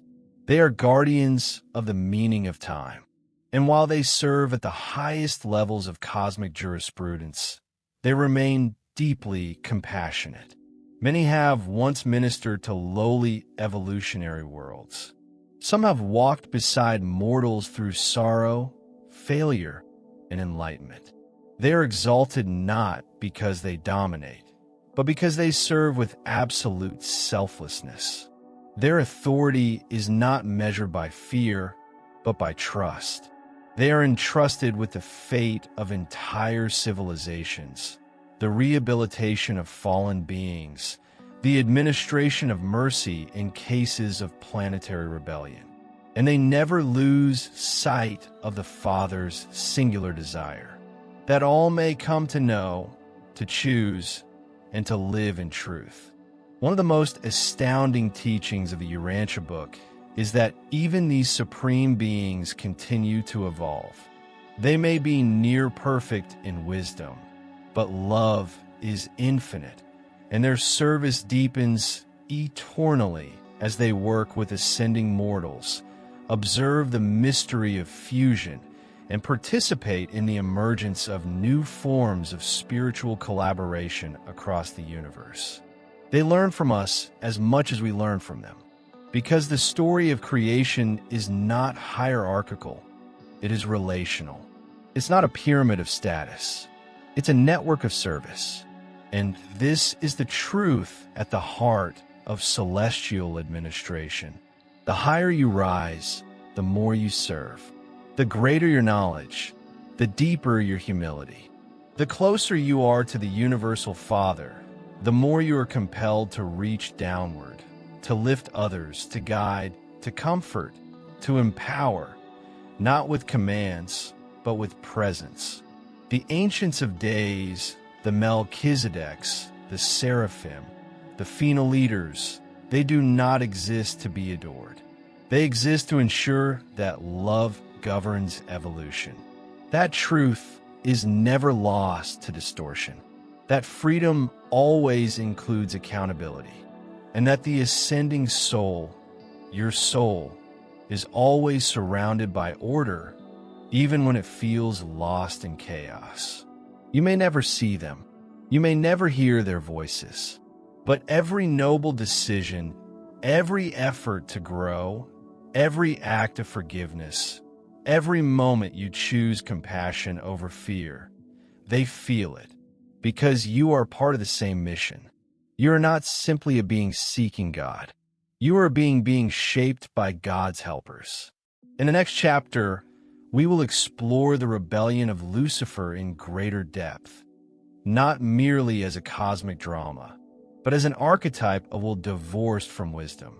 Because to understand why this celestial administration matters, we must first understand what happens when divine trust is betrayed, and how the universe responds, not with wrath, but with redemptive design. Chapter 7, Religion Without Temples. What is religion? For most of human history, the answer has been temples, texts, rituals, beliefs. Religion has been a structure, a social phenomenon, a tribal identity, a system of reward and punishment.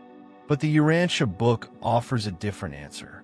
True religion is the personal experience of the soul in its relationship with God, not the performance of holiness, not the memorization of doctrine, not even the adherence to moral codes, though those may accompany it. Real religion begins in the quietest chamber of the self, in the moment when a person, alone with their conscience, asks a question no one else can hear. Who am I, really? And what is the source of this longing for something greater? The Urantia Book differentiates between two realities. 1. Institutional religion, the outer framework, traditions, texts, authorities, rules, ceremonies. 2. Personal religion, the inner relationship, the evolving, intimate, experiential communion between the soul and the divine presence within. The first is a human construct, often useful, often beautiful, sometimes corrupt. The second is eternally real. It transcends time, culture, denomination, language. It cannot be taught. It must be discovered. At the heart of this discovery is the thought adjuster, that fragment of the universal Father implanted within each morally aware individual. The adjuster is not a symbolic conscience. It is a real presence, a divine guide that works patiently, persistently, invisibly to spiritualize thought, elevate motives, redirect desire, awaken values, interpret experience in the light of eternal truth. It does not speak in words. It speaks in orientation. The more a person lives sincerely, courageously, and lovingly, the more the adjuster can shape inner experience into revelation. This is what the Urantia Book calls true religion, not inherited from a parent, not granted by a priest, but born of daily living, in partnership with the divine within. And what does this look like in practice? It looks like a scientist humbled by the mystery of existence, suddenly sensing purpose in the patterns. A parent moved by unconditional love, recognizing in that love a glimpse of the Father's care. A prisoner facing years alone, discovering freedom of soul and inner forgiveness. A child asking, "Who made the stars?" and receiving not a doctrinal answer, but a silent presence. These moments do not require a sacred text. They do not require a temple. They require awareness, a willingness to see God, not in theory, but in the texture of daily life. According to the Urantia Book, this internal religion precedes theology, outlives institutions, transcends Scripture, unites all people of sincere heart, even if their languages and doctrines differ. This is why across history, mystics from every tradition, Christian, Jewish, Islamic, Hindu, Buddhist, indigenous, have said the same things. That God is closer than breath. That truth comes in silence. That love is the only path worth walking. That awakening happens not in books, but in being. They were not repeating dogma. They were reporting experience. This personal religion also redefines faith. Faith is not blind belief in improbable things.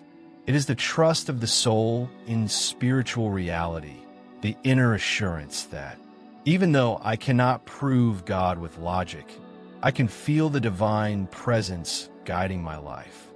Faith is action, not ideology.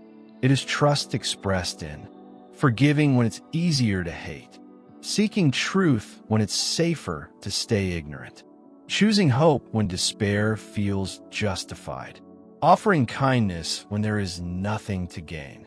Faith is not a system of certainty. It is a willingness to walk in a mystery with an open heart. And this kind of religion, the inner kind, is immune to the forces that so often corrupt organized religion. Politics, greed, ego, dogmatism, fear.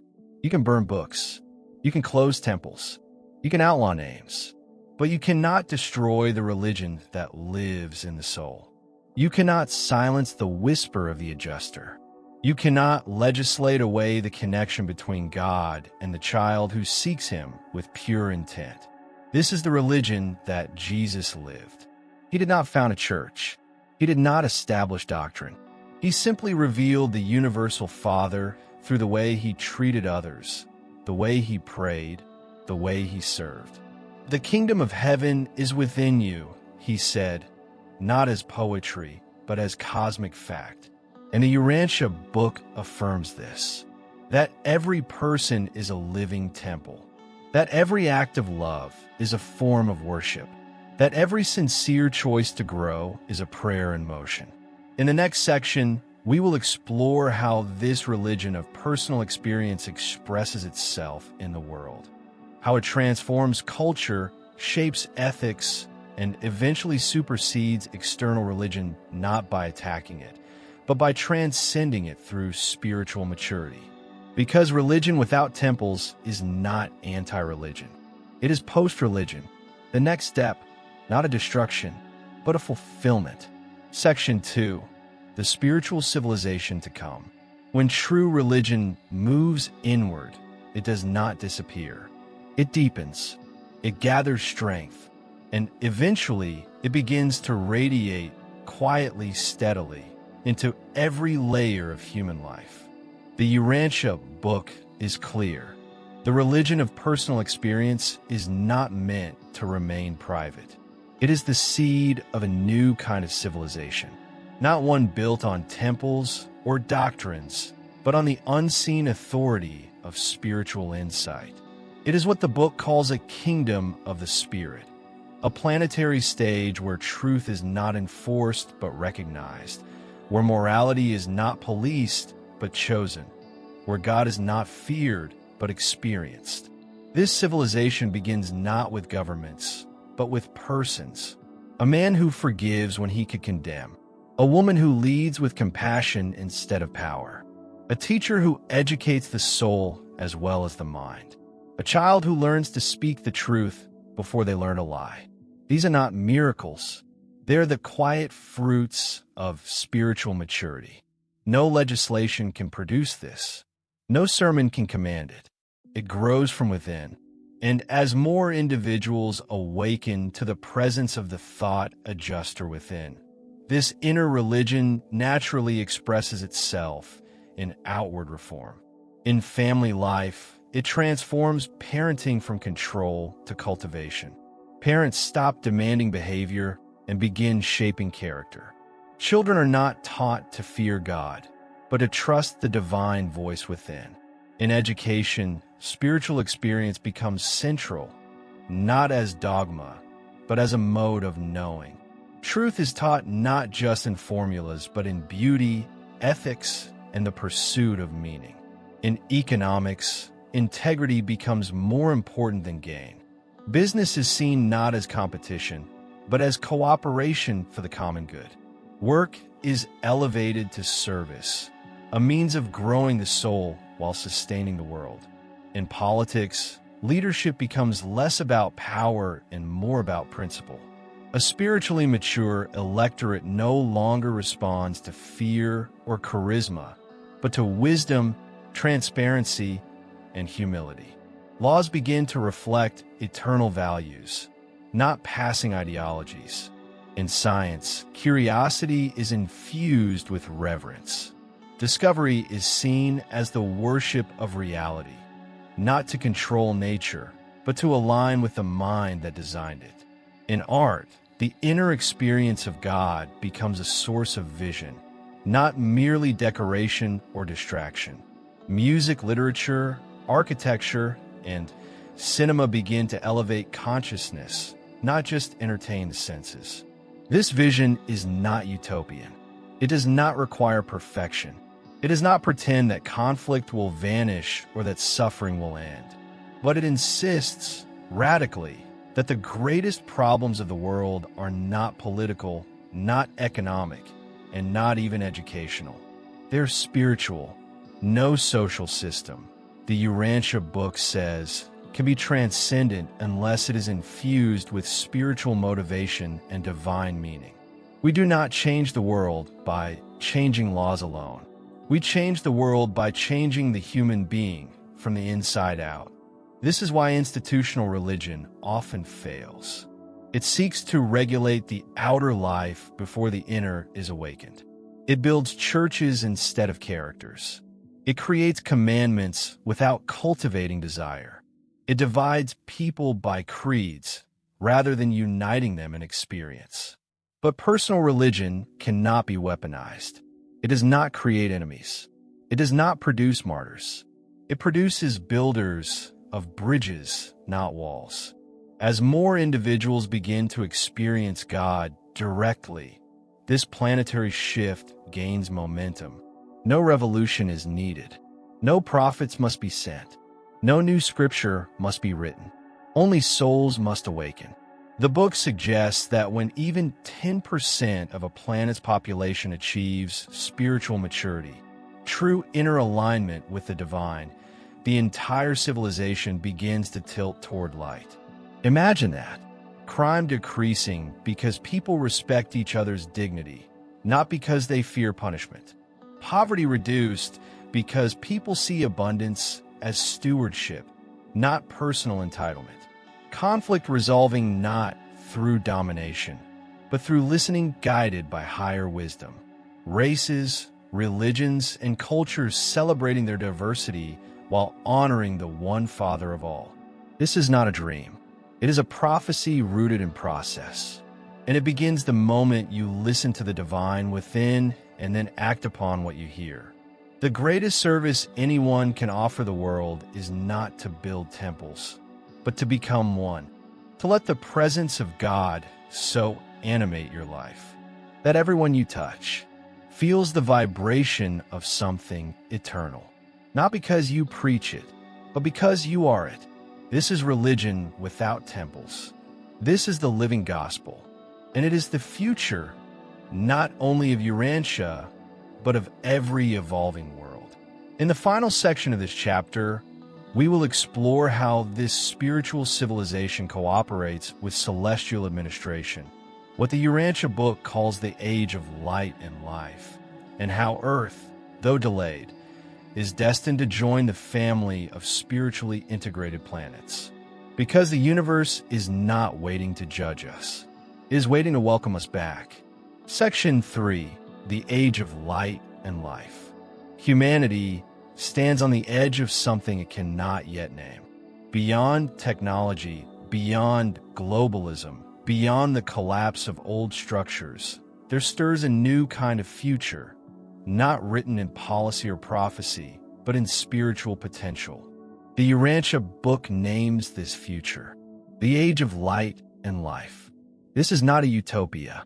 It is not the return of Eden. It is not the end of time. It is a phase of planetary maturity, when the inner religion of personal experience has so permeated the hearts of individuals that society reflects divine order. It is the point at which a world graduates from spiritual adolescence and enters into cosmic adulthood. The age of light and life begins slowly. It doesn't arrive with signs in the sky. It emerges through spiritual consistency. It begins when enough souls live so sincerely in cooperation with the indwelling spirit that their influence becomes culturally dominant. It is not about everyone agreeing on theology. It is about collective alignment with the will of God, expressed as justice, compassion, peace, creativity, wisdom, joy. As this alignment grows, several changes begin to unfold across the planet, gradually but decisively. 1. Personal religion becomes cultural norm. In the early stages of planetary development, religion is often enforced from the outside by tradition, fear, or authority. But in the light and life age, religion is not taught. It is caught.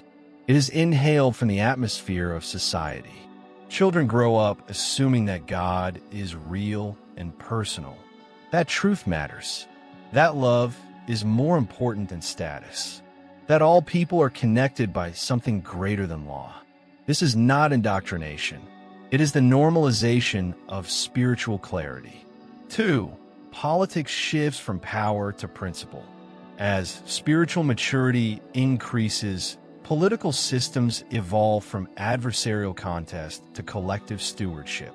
Leaders are not chosen for charisma, but for moral insight and service-driven competence. Nations retain identity, but war becomes unthinkable, not by treaty, but by shared spiritual logic. Borders matter less. Human dignity matters more. Global coordination becomes an extension of planetary brotherhood. 3. Science and spirituality integrate. The false divide between reason and faith dissolves. Science continues to explore the material universe, but now with reverence. Discovery becomes a form of worship. Spiritual insight, no longer confined to mysticism, begins to inform research, ethics, and the pursuit of truth. The cosmos is seen not as a machine, but as a living expression of the divine mind. 4. Economy becomes ethical. The purpose of economy shifts from consumption to co-creation.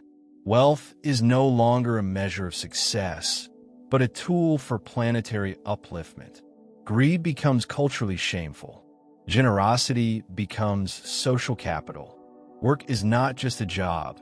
It is a sacred expression of soul potential. In the light and life age, the economy serves human dignity, not the reverse. 5. Education evolves into soul cultivation. No longer is learning merely about facts. It becomes about identity, meaning, and mission.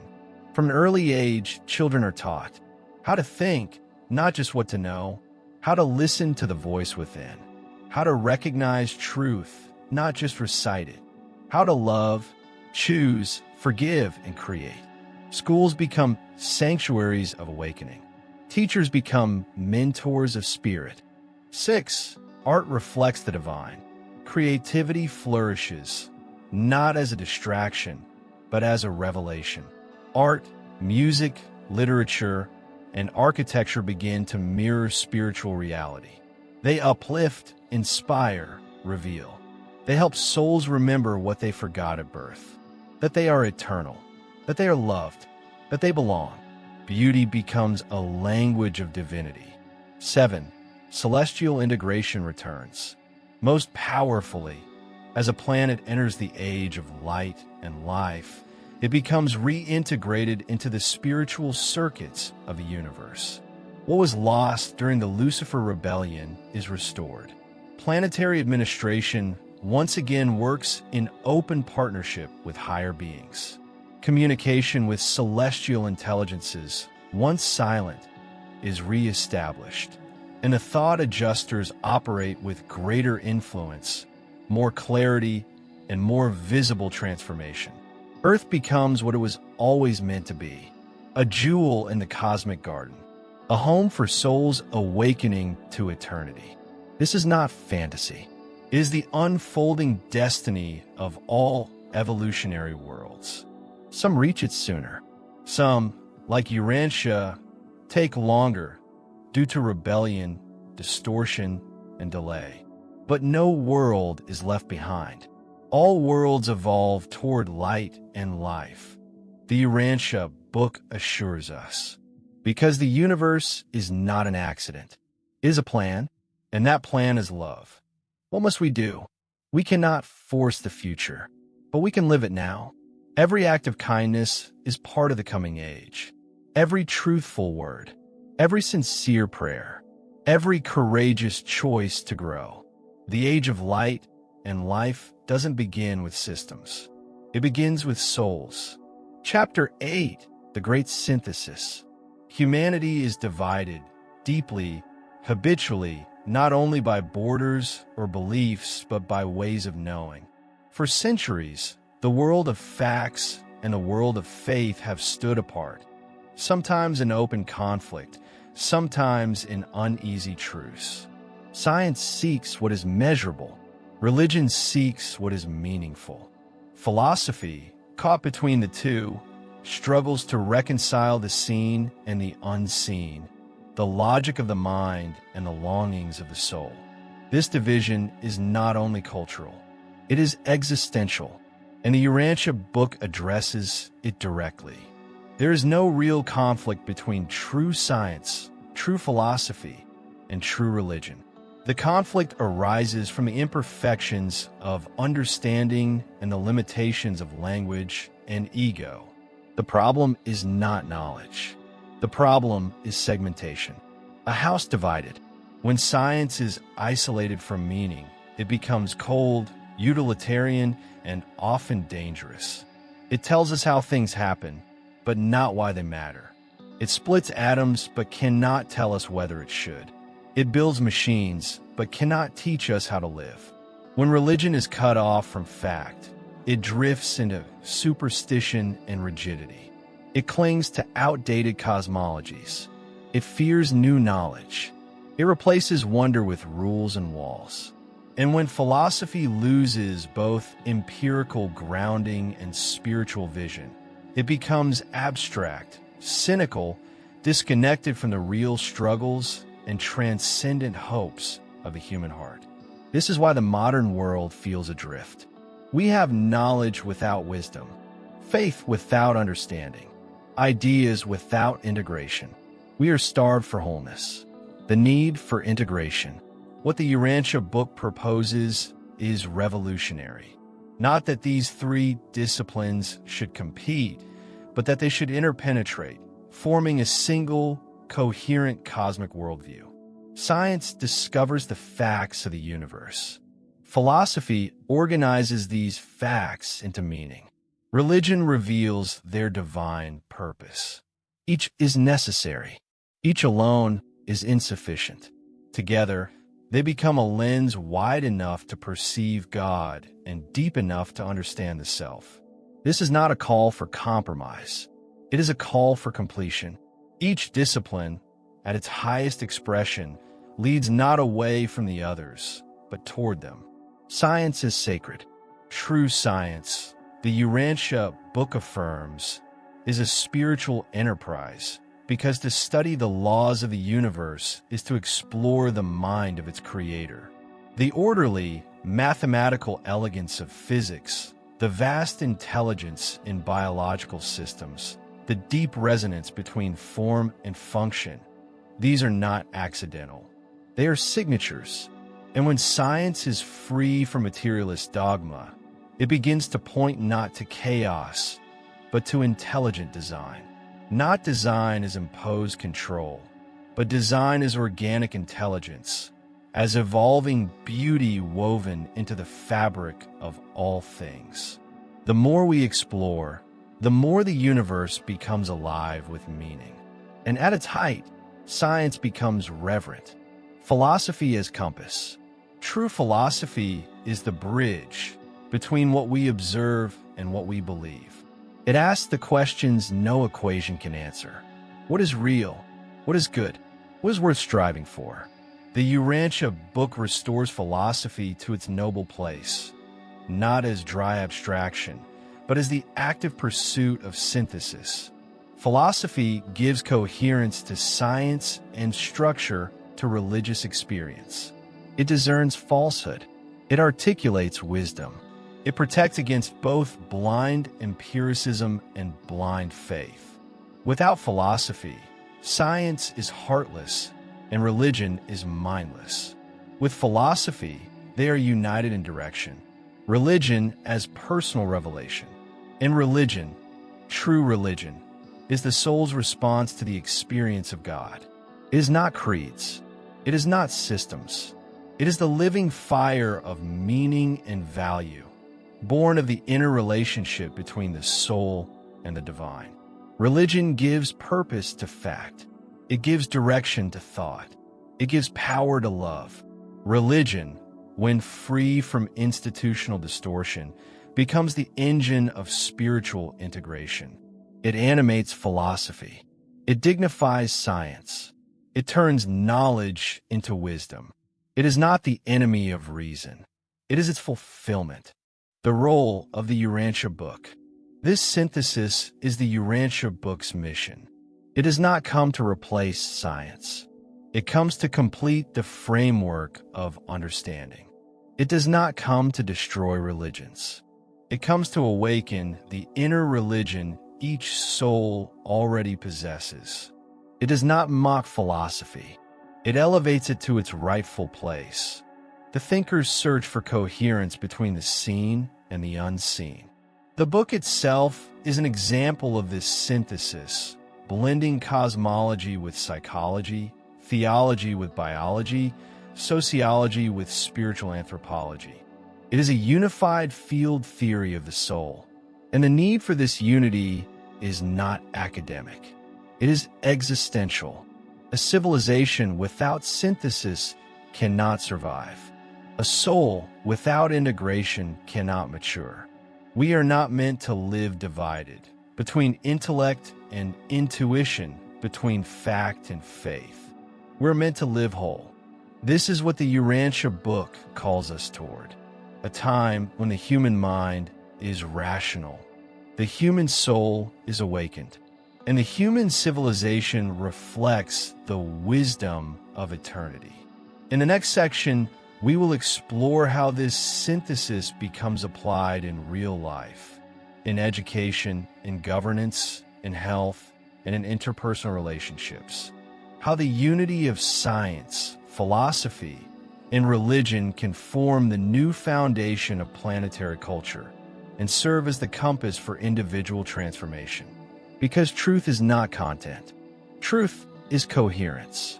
And when it is seen, everything changes. Section 2. Truth in Action. a civilization guided by integration. When the soul of a civilization becomes coherent, when science serves truth, philosophy clarifies meaning, and religion animates purpose, something extraordinary begins to unfold. Society evolves, not through revolution, not through utopian control, but through spiritual intelligence applied to daily life. This is not theoretical. It is deeply practical, and the Urantia Book is explicit. The fruits of spiritual integration are not limited to inner peace. They manifest as better thinking, better governance, better education, better culture. The convergence of these three great domains of knowing is not simply an intellectual achievement. It is the birth of soul-centered civilization. 1. Education reimagined.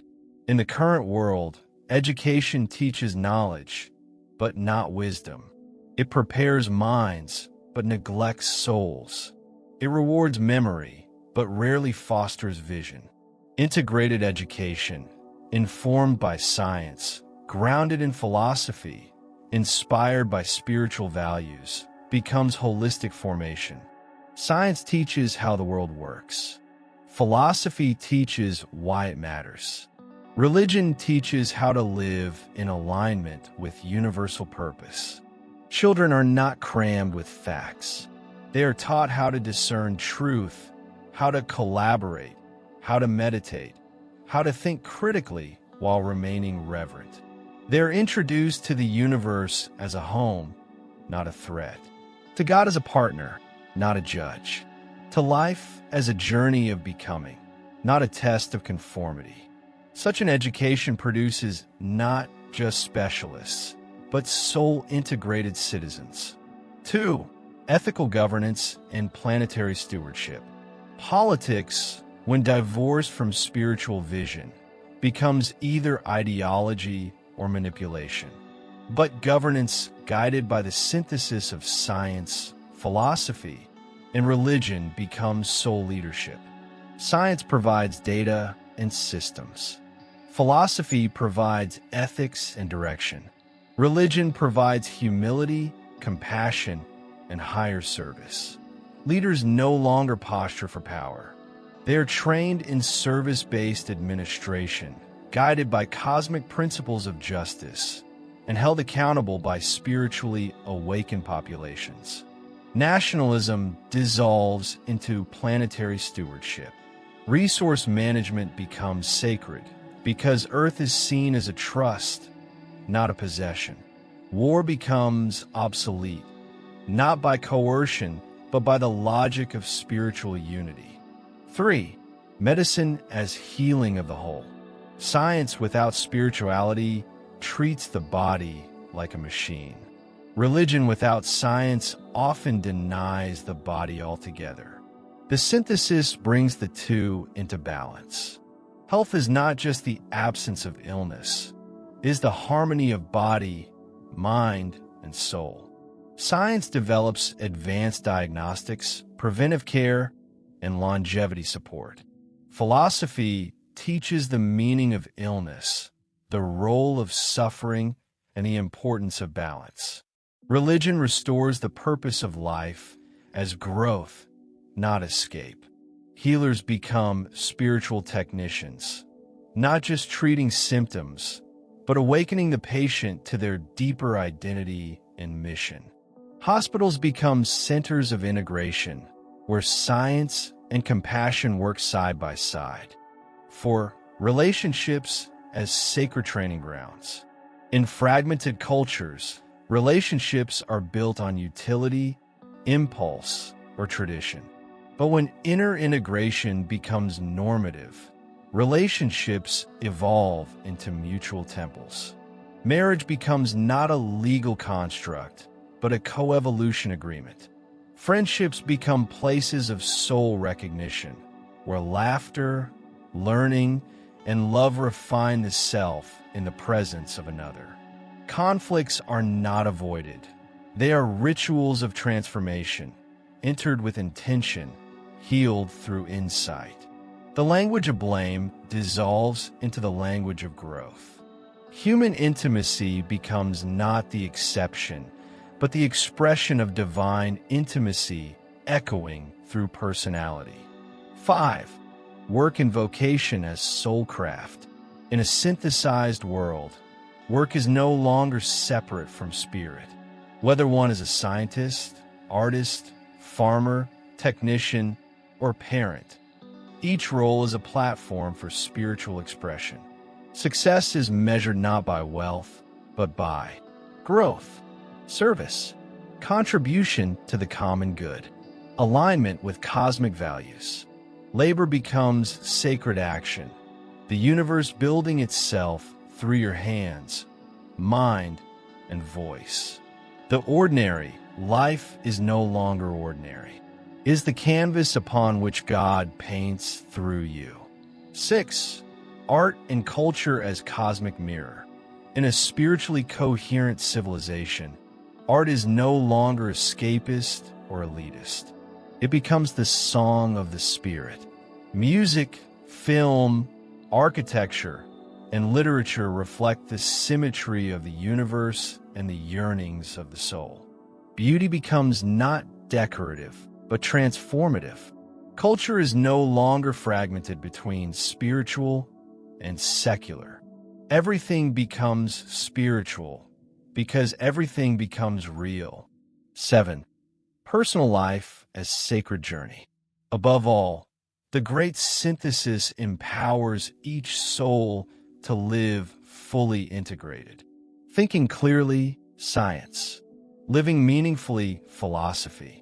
Loving courageously, religion. Daily choices are no longer mechanical. They are micro-expressions of cosmic destiny. Meditation is balanced with action. Reflection feeds service. Joy becomes not a luxury, but a sign of alignment. This is not idealism. This is evolution. And the Urantia Book tells us, this is the destined outcome of any world that honors truth, grows in wisdom, and walks with God. Not by supernatural intervention, but by natural unfoldment, when the three great lights of knowing finally converge into one beam, illuminating the world from within.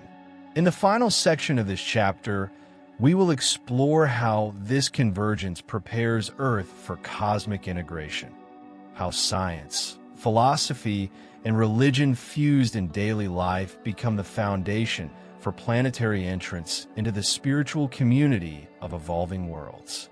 Because truth is not static, it builds the future. Section 3, From Planet to Paradise, Becoming a Cosmic Civilization. Earth, Urantia, is not ordinary. It is not forgotten. It is not forsaken, but has been delayed. The Lucifer Rebellion, the betrayal of Caligastia, the default of Adam and Eve, all of these events interrupted the normal flow of planetary evolution. What should have taken a few millennia has taken many. What should have been a smooth ascent has been a fractured, painful climb. But the Urantia Book is resolute. Delays are not defeats. The destiny of Urantia remains secure. And that destiny is not isolation. It is integration. Integration into the galactic family of evolutionary worlds, where beings of diverse origin and development live in alignment with the will of the Universal Father. This reintegration does not occur by decree. It happens by attainment.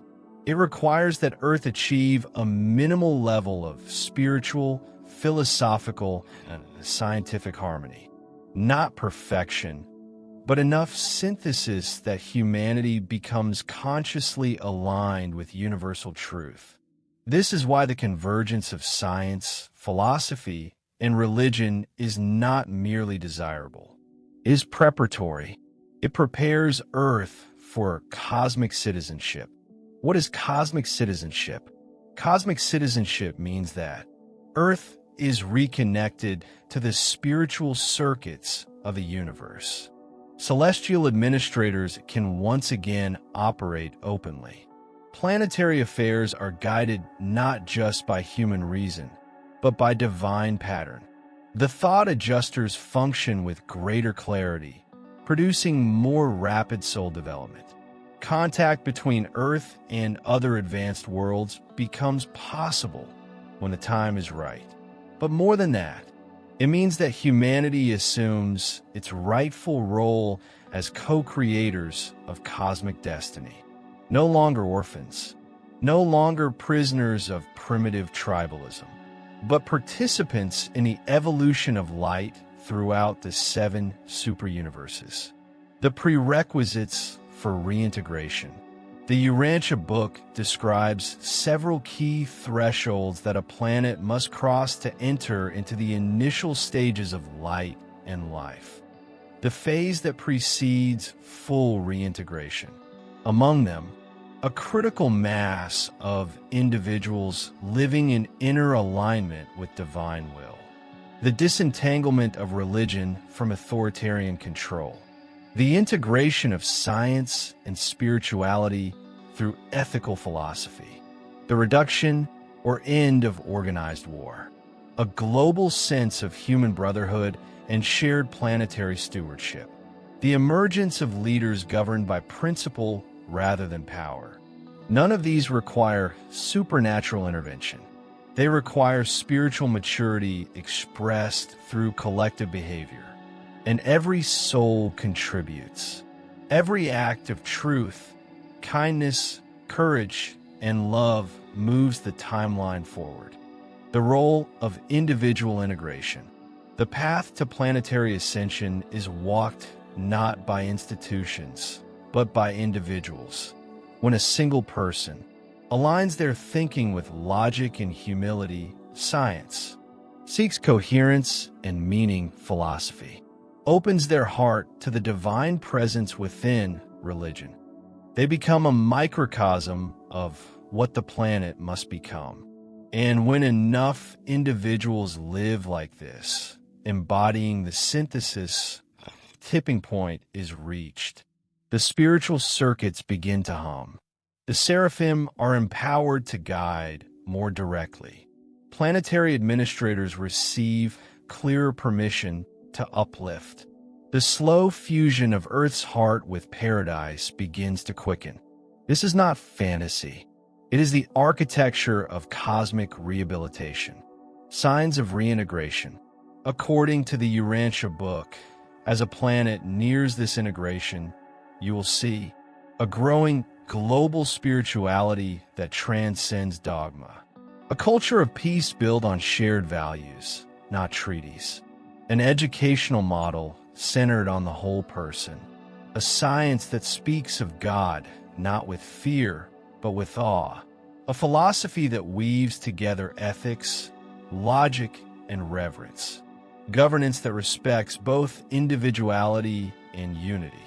A religious atmosphere of freedom, creativity, and personal revelation. These signs do not appear all at once, but they begin to emerge organically, like dawn breaking through centuries of night. And those who are awake can feel it, not as noise, but as a deep, quiet certainty. We are not alone. We are not forgotten. We are returning. Paradise is not a place, it is a pattern. Paradise, in the Urantia Book, is not merely a location. It is the archetype of perfection. Every world in time and space is evolving toward it. Not geographically, but spiritually, ethically, cosmically. When a world begins to reflect paradise in its culture, institutions, and consciousness, it joins the rising wave of light. It contributes to the glory of the Supreme, the emerging God of time and experience, built not in heaven, but through the lived lives of souls like ours. Urantia is destined to become such a world, not because it is perfect, but because it chooses again and again to rise through brokenness into light. That choice, repeated across generations, is the true engine of planetary rebirth. You are part of this great return. The integration of Earth into the universal family is not the work of a messiah, a government, or a miracle. It is the work of you. When you choose to unify your mind, heart, and soul. When you allow truth to inform your logic, meaning to anchor your thinking, and love to guide your actions. You become not a spectator of history, but a co-architect of destiny. And when enough of us do that, Earth will no longer be merely Earth. It will be Urantia, world of light, soul of service, child of the infinite. Chapter 9. The soul's final destiny. The soul begins as dust. It awakens in confusion. It stumbles toward the light. It climbs painfully, joyfully, faithfully through the galaxies, shedding fear and self-illusion, becoming more real with each choice to align with truth. And then, after eons of becoming, after countless orbits through education and experience, the soul reaches the first circle of Havona. It is the eternal universe, the divine pattern, the spiritual archetype from which all time and space took form. Here, time is no longer a tyrant. Here, space is no longer a barrier. Here, the soul enters not heaven in the traditional sense, but the university of eternity. What is Havona? Havona is the central universe, an infinite spiral of 1 billion perfect worlds orbiting paradise, the absolute center of all creation. These worlds are not evolutionary. They are existential. They have always been. They did not emerge. They simply are. Each Havona world is a reality temple, a unique expression of beauty, harmony, truth, and knowledge, designed to prepare the ascending soul for ultimate fusion with the Universal Father. The contrast between the soul and Havona is staggering. The soul is still limited in comprehension. It is still learning how to think purely, how to feel eternally, how to love without need. Havona radiates absolute clarity. Yet the universe does not mock the soul's imperfection. It welcomes it, gently, joyfully, patiently. The 7 circles of spiritual approach. The journey through Havona is not random. It is carefully structured. The soul progresses through 7 circuits, each a ring of perfect worlds, each more radiant than the last. These circles are not tests. They are refinements of being. In the first circle, the soul learns to fully comprehend truth without distortion. In the second, it learns to feel goodness without projection. In the third, it grasps beauty not as pleasure, but as alignment. In the fourth, it experiences unity in the presence of diversity. In the fifth, it releases the last remnants of self-centered ambition. In the sixth, it becomes capable of silent communion with the divine, not as longing, but as familiarity. In the seventh, it becomes fully prepared to meet God, not with fear, but with readiness. Each step is accompanied by personal teachers, Havona natives, spirit guides, Fina leaders, and divine counselors, beings who know how to stretch the soul without breaking it. There is no hurry. There is only progress, because Havona is not a race. It is the awakening of total soul memory. The role of the adjuster. Throughout this journey, the thought adjuster, the divine fragment seated within the soul at its earliest moments, remains the center of inner gravity. In earlier stages, the adjuster guided quietly. Now, it becomes the active core of the soul's consciousness. There is no longer God within. There is only union approaching inevitability. The soul and the adjuster have long since begun to merge in purpose and perception. Now, in Havona, they become one in essence. This is not obliteration of personality. It is the final synthesis of individuality and divinity. The soul becomes what it was always destined to become, a being who has experienced time and now embodies eternity, preparing for paradise. Once the soul completes the 7 circles, it receives what the Urantia Book describes as final authorization for paradise travel. This is not a mere location shift. It is the crossing of an existential threshold, because paradise is not a place like any other. It is the absolute source, the center of all gravitational, spiritual, and personal reality. Nothing originates before paradise. Nothing transcends it. To stand on its shores is to stand on the uncaused cause. To walk upon it is to walk into the presence of the Father.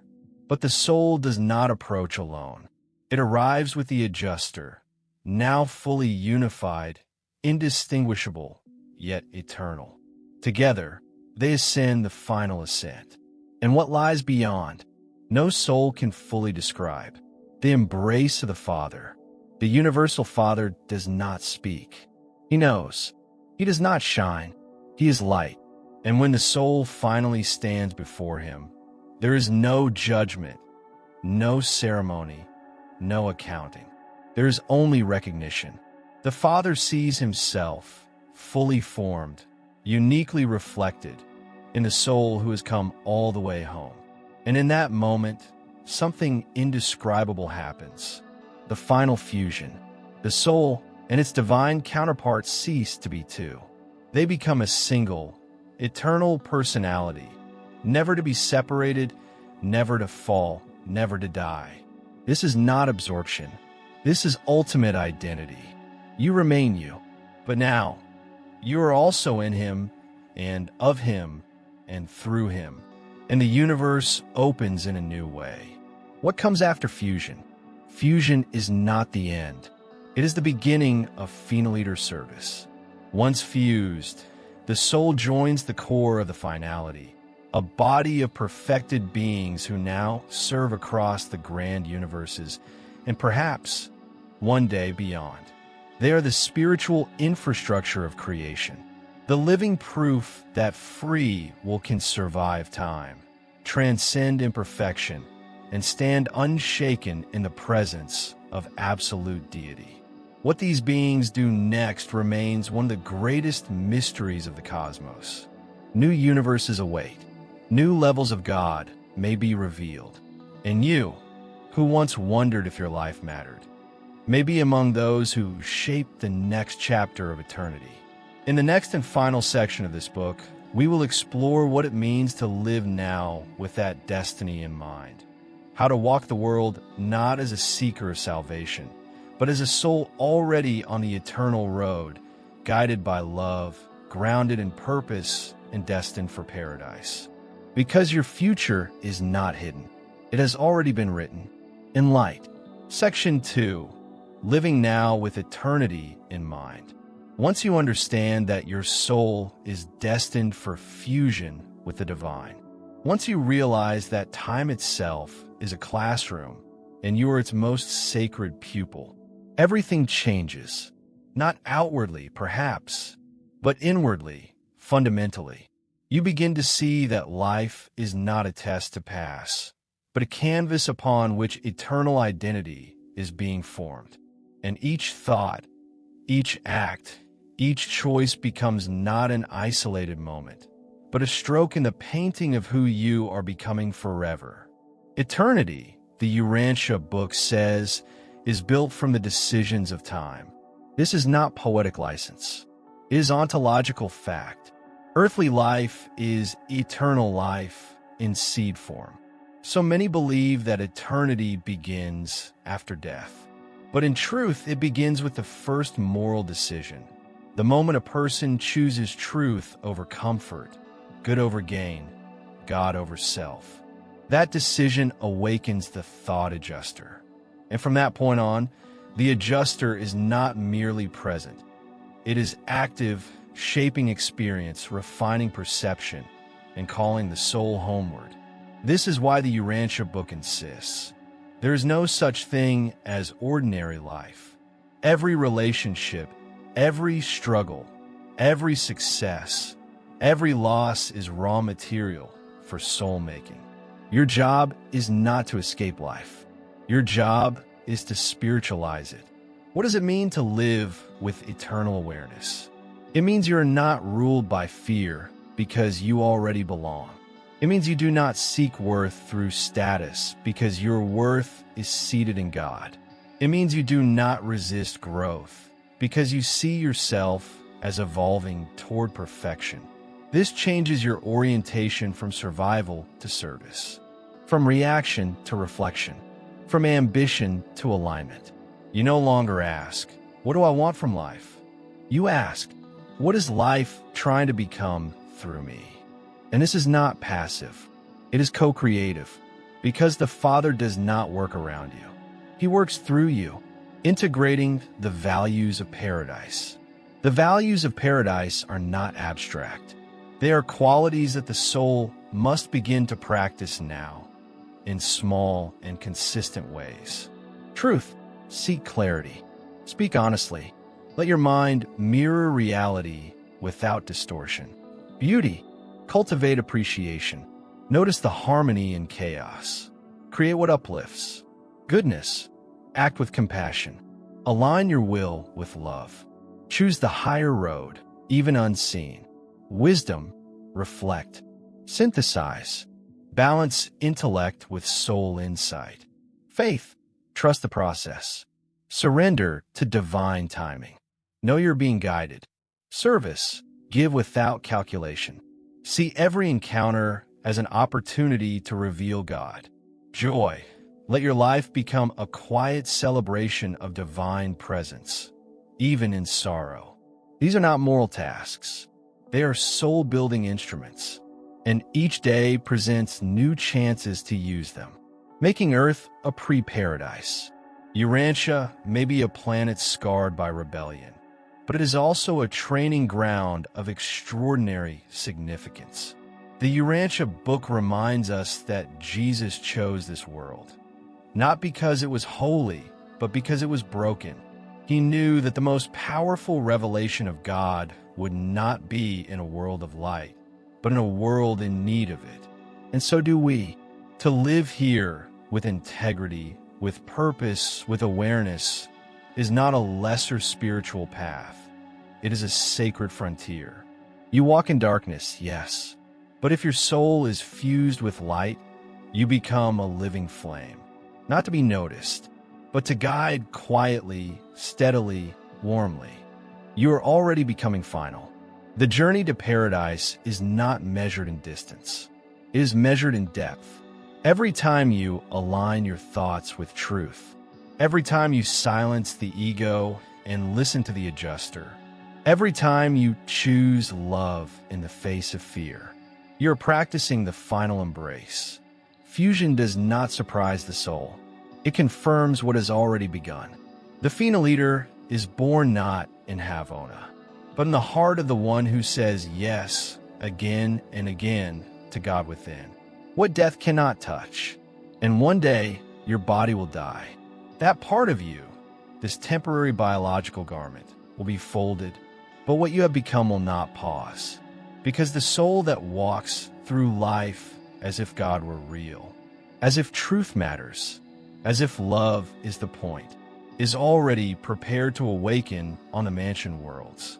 There will be no shock, only expansion, only a deeper remembering of what you always suspected, that this world was never your home, but it was always your beginning, becoming an eternal witness. To live with eternity in mind is not to withdraw from life. It is to become more present, more invested, more sacredly responsible. You walk the same streets. You drink the same coffee. You struggle, hope, love, forgive. But now, every moment is radiant with divine possibility. You are not waiting for heaven. You're practicing it. And one day, when you step into Havona, when you reach paradise, when you stand in the presence of the source of all things, You will not arrive as a stranger. You will arrive as a witness. A soul who knew, long before it saw, that God was here all along. And so were you. Final chapter, the return to the self, the rise toward the divine. You have traveled far, from the spiritual architecture of the universe to the secret rebellion that shaped history. From the footsteps of the Creator on Urantia to the distant shores of paradise. From the origin of your soul to its ultimate destiny. But this journey is not a map to be memorized. It is a mirror, because the truths explored are not merely out there, suspended in celestial vaults. They are within you. Truth is not a system. It is a presence. And that presence is alive, right now, in the quiet sanctuary of your soul. The purpose of this revelation is not to satisfy curiosity. It is to awaken participation. The universe does not require your agreement. It invites your becoming. You are not created to merely survive, consume, or conform. You are created to co-create, to think clearly, to love boldly, to serve joyfully, to fuse with the infinite through experience. And now, you know the arc. You have glimpsed the pattern. What remains is the walk. What has been revealed?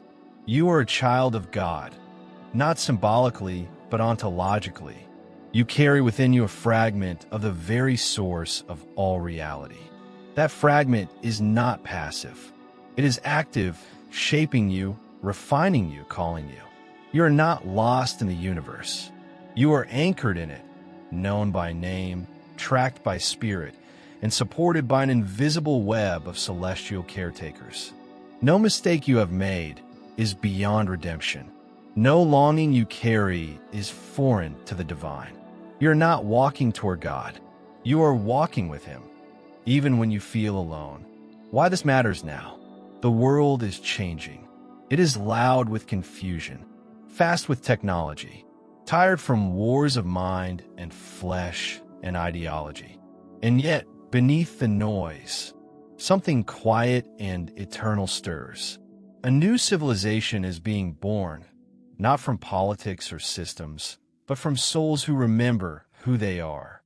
Souls like you. This is not an age for escape. It is an age for embodied divinity. To speak truth in the marketplaces. To build families founded in service.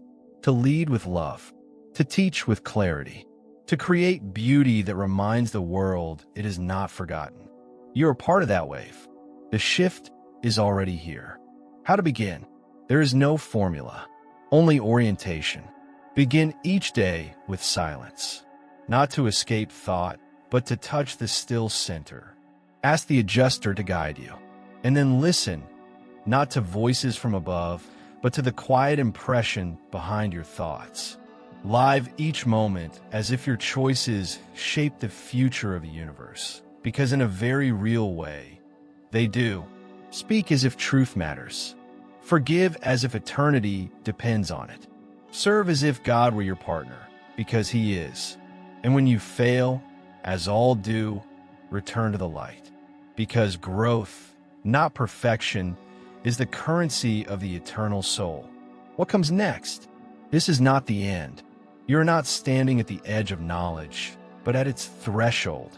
Let this revelation move from your mind into your body, into your choices, into your presence. Let it inform your relationships. Transform your values. Expand your view of what life is for. Let it become a rhythm of being, a way of waking up each day, not with anxiety, but with mission. Because you're not here by accident. You are here to walk the bridge between time and eternity, in public view. To become the proof that divinity and humanity were never meant to be separate. And as you walk it, others will follow.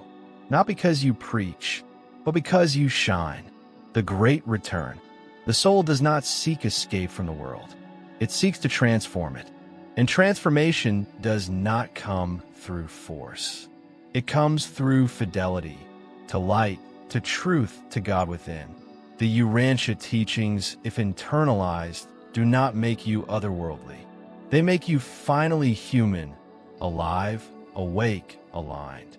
And in that state, you become what the universe always hoped you would become, a reflection of the Father's love, in a language of your own life. That is the final revelation. That is your birthright, a final word to the listener. If you've reached this moment, whether by curiosity or conviction, know this. You are already on the path. You always were, and now you walk it with awareness. Keep walking. Keep choosing light. Keep returning to the divine presence within, because one day, on a mansion world, or a teaching sphere of Havona, or on the very edge of paradise, you will remember this life and smile, knowing that you said yes when it mattered. If this journey touched something true inside you, if it helped you remember what your soul already knew, share it, speak it, let others remember too. Subscribe to the channel. Share this audiobook with someone hungry for light. Return daily. We release new content to nourish the soul, because you're not just consuming a message. You're helping build the next civilization of spirit, and the universe watches and smiles.